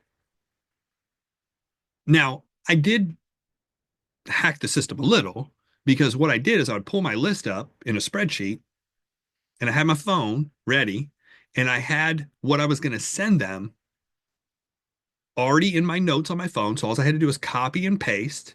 So I copied it and I would open up the text message and I would look at my list and I would use voice text to type in their number. Because by the way, if you try to type in everybody's number, it takes a while. So I started using voice text. I was like 317-507-0744. That's my number. That's how fast I could put in a number, copy, paste, send. That's why I was able to get 50 to 75 text messages out, individual text messages, no group message, individual text messages, no apps, no system, no VA. I did the work using voice text. Does that make me a genius? No, guys, I'm ambitiously lazy. I was just trying to find a way to do it where I didn't have to physically type it in because I got like fat hands and I kept hitting the wrong numbers and I was frustrated. And what's funny is I've actually sent the message to the wrong person and they're like, hey, I'm not Paul, but I'm interested. So I mean, it might not be a bad idea to do that, but there's all kinds of laws with text messaging, and you have to follow exactly what I did because there's laws with text messaging. If you text message somebody and you don't have the opt out, you don't do it with my format. You try to use your version, you can get your phone shut off. You can actually get sued by the airline, cell phone, wave, whatever. Guys, when you get into prospecting leads, you have to follow the laws and follow directions. And if you don't have the ability to follow the laws and follow directions, don't do it. But this was awesome. Now, could you do the same thing with warm market? Yeah. Hey, I text 50 of my friends. I sent out 10 presentations. I DM'd 50 of my friends on Facebook. I sent out 10 presentations. 3 people asked me for the video, and I set up one time to talk to somebody. Nobody's going to look at it the first day. They're like, oh, that's cool. In 90 minutes. The next day, the next day, the next day. By the 5th day, 2 millionaires. By the 10th day, the number one money earner in the company contacted me. What? Ask me this. What are you doing? Where are you getting these leads from? How are you doing this fast? I was like, do you have a minute to talk? He's like, yeah. Called him on Facebook because I don't have his, well, I do have his personal number through another friend, but I didn't want to say, hey, your friend gave me this number because I really respect people's time who have done really well. And I'm only going to call them or need them if I absolutely positively have beat my head against the wall, tried everything, spent every dollar I have, and I need to know. I don't waste people's time. We got on the phone. He's like, what are you doing? I was like, here's what I'm doing.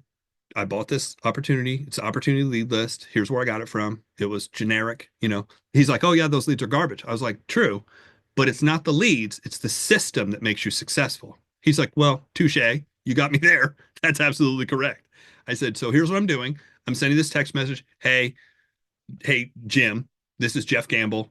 My office passed me your information, said that, you know, you were looking to work from home, part-time or spare time. Are you still looking? Yes. Text information. No. Send me. He's like, oh, yeah, with those leads, I just pick up the phone and call them. I was like, so you're a telemarketer. I was like, that worked 25 years ago. You know how many people want to be telemarketers today? Zero. Zero. I didn't say it like that, but you know, we had this conversation. I said, are you cool if I text them first and I make them request the information versus me sending it to them? He's like, yeah, man, if it's working, sure. He's like, I've never seen anybody quite hack the system like this. I said, well, you know, I can send you the presentation. Like, there's nothing I'm doing that's not corporate approved. I said, there's nothing I'm doing that's breaking any of the laws that you know, for marketing when it comes to, you know, cell phones and Facebook. I said, the list is already scrubbed. I'm sending the text message. I have the opt out there because you have to have that when you send text messages, which is why most people get in trouble. He's like, okay. And he goes, and then what? I said, well, then, you know, they request the video. He goes, what do you mean they request the video? I said, well, at the end of the message, it says, if you want to move forward, you need to text me back, send me the video. He goes, so you just don't send it to them. I said, I don't send it to them unless they ask me for it. I said, they're asking for info. See, that's why I get so many more people to look at it, is because they're requesting it. I'm not saying go watch this and tell me what you think. Guys, people don't want to spend 3 seconds looking at something they're not interested in. They would rather be on TikTok. They would rather be on YouTube. They'd rather be listening to music. They'd rather be watching a football game. They don't want to listen to your damn opportunity meeting bullshit. Unless they requested it. Now they want to look at it because of something they read, something they like, something they're interested in. At the end of it, I said, well, at the end, when I send that to them, it also says, hey, once you're done watching this, text me back how to get started, and then we'll jump on the phone. He goes, well, nobody will text you back. I said, well, you know, that's interesting you say that. I've signed up 13 people in 10 days. He's like, doing this. I'm like, yes. He goes, well, what do you say to them when they get on the phone? I said, well, I say real quick, I just got a couple questions for you. I just want to know, are you working? What's your background? Blah, blah, blah. I said, the same stuff you teach. I said, and then I said, man, you sound like somebody who would really succeed in our company. Can I give you a quick overview of what we do? They always say yes. And then I literally read them the presentation text message that I sent them. He's like, but they've already gotten it.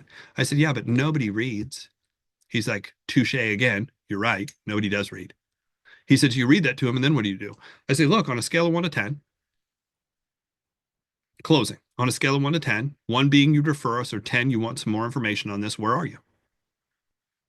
If they say 8, 9, or 10, I will. He's like, you get them on a three-way call. I said, no, I don't do three-way calls. He's like, what do you mean you don't do three-way calls? I was like, well, in general, people don't pick up. People don't like that. It's awkward. Um, tell me what other profession uses three-way calls outside of network marketing. The moment you do a three-way call, people know it's network marketing. I said, I don't do it. I said, I three-way text them. I three-way text them over to, the leader that I'm working with, and I have them invite them directly to the open house. He's like, well, you're doing the same thing I'm doing. I'm like, true. I said, is that cool? He's like, yeah. He goes, I just wanted to know. So that was my first conversation.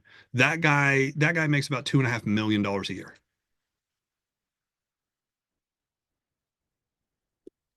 He called me. I was only in for 10 days. If you're doing something that attracts that kind of money that fast, you found something. And guys, this still works. You guys, you could take your entire lifespan in direct sales and crunch it into 90 days and have the same success, or and have all the success over that time frame only in 90 days. What do you think that would look like in a year? I would think it would be pretty astronomical, right? So if you decide to do content marketing, which is the hard part, you need to decide, which are you? Are you an evangelist? Are you just sell, sell, sell? I absolutely love, I'm going to die for my company. Because about 1% of all the people doing well online, they're evangelists, right? Who are some evangelists that you can think of that are online that are just off the chart, right? I consider, I'm wearing his hat. Grant Cardone is an evangelist. He is just 100%. It's my way or the highway. I don't give a crap what else you look at. Everything else is garbage. Me, me, me, me, me, my stuff, my stuff. And it's too much most of the time, but I get why he's doing it. That's the way he markets and sells. And if you're making $650 million a year and you're worth $7 billion, you can be a little bit of an a-hole. I'm okay with that. And he is like, he's abrasive, right? And a lot of people who make that, they're abrasive. Right? You're not going to get there being the nice guy. But that's only 1% of the people. Do I consider myself the evangelist? No, I just don't have that. I don't want to keep up that energy over that period. Like I can do a little bit of it, but very little, right? Second, the entertainer. I consider The Rock one of the best content entertainer markets. I consider Kevin Hart one of the best. If you guys don't follow these guys, these are people to follow because you can see what they're doing. They're always making jokes and doing fun stuff. And it's a great time. It's fun to watch, but I'm not that funny. I can't be like that all the time. My job isn't to entertain. About 4% of everybody is a really good entertaining content marketer. The other 95% are educators. I was like, ooh, I could be an educator. Now, I came up with this on my own. This didn't come from anything. This just came from observation of looking at everything out there. And I was like, man, Gary Vaynerchuk is an evangelist, right? If you know who Gary Vaynerchuk is, he's a marketer. He is off the chart, pushing it in your face. He's on 24/7. I've text back and, or not text, I've emailed back and forth with him several times. He's the one who sat down and taught Eric Worre how to build Network Marketing Pro. That's who Gary Vaynerchuk is. Eric Worre would be just another trainer instead of the number one trainer in the world if he wouldn't have had that conversation with Gary. He spent $10,000 to spend 4 hours with Gary Vaynerchuk and came out of that and has built the number one training program in the world. I wonder what the ROI is on that 10 grand now. A lot. So if you want to be a content marketer, here's some stuff you're going to have to do. You're going to have to create a theme, one overall theme of what you're doing, what you're teaching. Two, you're going to have to create three supportive themes that go along with it that describe who you are and what you're doing. Then you're going to need to pick from audio, video, or photography or text and create the medium by which you're going to send this information out. Then you need to create 300 pieces of content in 90 days, or everything you're doing isn't worth a thing. If you're not willing to do that level of work, it's not going to work for you. Once you do that, then you're going to have to syndicate, syndicate, syndicate. 20% of your time is creating your content and editing it and getting it in the right space. The other 80% is getting it out everywhere it needs to go and creating all the backlinks to come back to you. If you don't understand anything I just said, content marketing is not for you. Right now. I'm not saying never. I'm just saying right now. So here's the thing. I did create a PDF. It's part of my leadership network. I created this PDF to talk about how to launch content marketing because Brandy and I did it. We've done it. We're doing it now. That's how we're getting our leads into our holistic business. Our holistic business did just shy of $1 million gross with 11 of us. That's one business we have. Real estate, we did over 4 million in sales, right? In volume. Then we have the marketing company. Then we have our other investments. Then I have some commodities that we've invested in. What is our goal? Our goal is to build a multiple 6-figure, approaching 7-figure income in direct sales using what I just showed you how to do. So let's recap this and wrap this up like a burrito here real quick because I'm getting hungry. KISS, keep it stupid simple. How do you keep it stupid simple? Because we just went over all this content, right? But if you really back it up, you read every day, right? This is the day to day. How do you become successful? You read every day, 10 to 15 pages. You listen or watch a video. You attend all the events. You use your own product or service, and you present, present, present. That's all you do.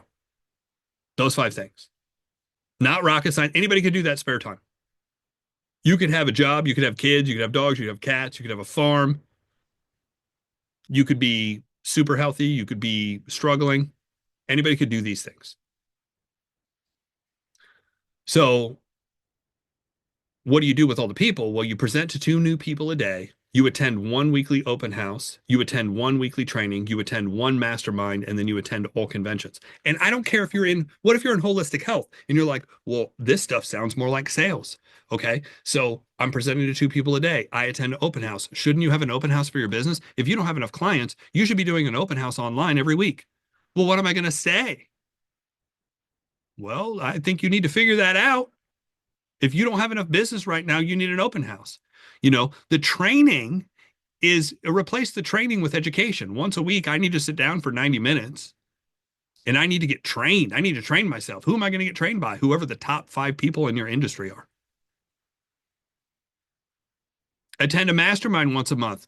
You don't have to attend our mastermind. There's tons of masterminds. The average, and I was told this by, a guy I just talked to, he goes, a $5,000 mastermind is garbage. Because if people only have $5,000 to go to the mastermind, they're not making enough money to do anything significant anyway. You're not going to learn anything from them. They're hustling and trying to figure it out just like you. He goes, $25,000 is kind of the real number where it starts, where you really get in with some people who have figured it out. Because obviously, if you have $25,000 extra to spend to learn from people, just to learn from people, masterminds are sometimes a day, sometimes a weekend. 25 grand.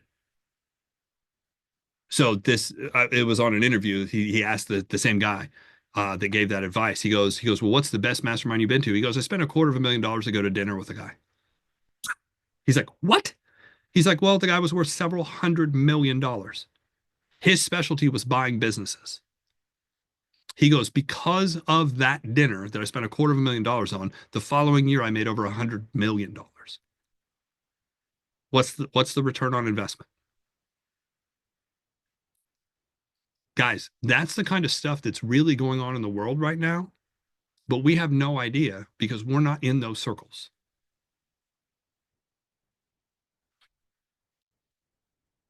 So there are 5 reasons why you're struggling to earn $1,000 right now. Number 1 is you don't have leads. Number 2 is you don't have a system of prospecting. Number 3 is you don't know the right things to say. Number 4 is you haven't built a pipeline up of people you've presented to that are now starting to come through that pipeline. They're coming to events, they're coming to things, and they're finally saying, hey, Anthony, I'm ready to sign up. Hey, Paul, how do I do this?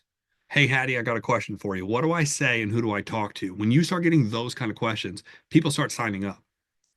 Number 5, you're missing probably a direct mentor to work with. Somebody that you can call on a regular basis and say, here's where I'm at. Accountability. What's going on? So, if you don't have that, some of you have this. Some of you have this with your upline and you're in contact and whatever. I would suggest joining our community. I'm switching platforms for this. The next monthly marketing mastermind is February 15th. I've already created the sign up page for it. So you sign up first and then I'll sign you a link to register. So you can text me if you're interested. If you guys got something out of this, and we're gonna ask everybody's opinion here in a minute, and you're gonna get to talk here in a minute. But if you're like, I'm in, like if this free event sold you on, hey, imagine 12 months of these, each hitting a different topic, how much further along would you be? Probably light years compared to where I've seen some people. I've seen some people, they've hung out in businesses for 10, 20, 30 years, and it takes one seminar and they're like, I learned more today than I did in my career in the industry. Because I'm actually teaching the marketing side. I own traditional businesses. I'm going to give you what's really happening.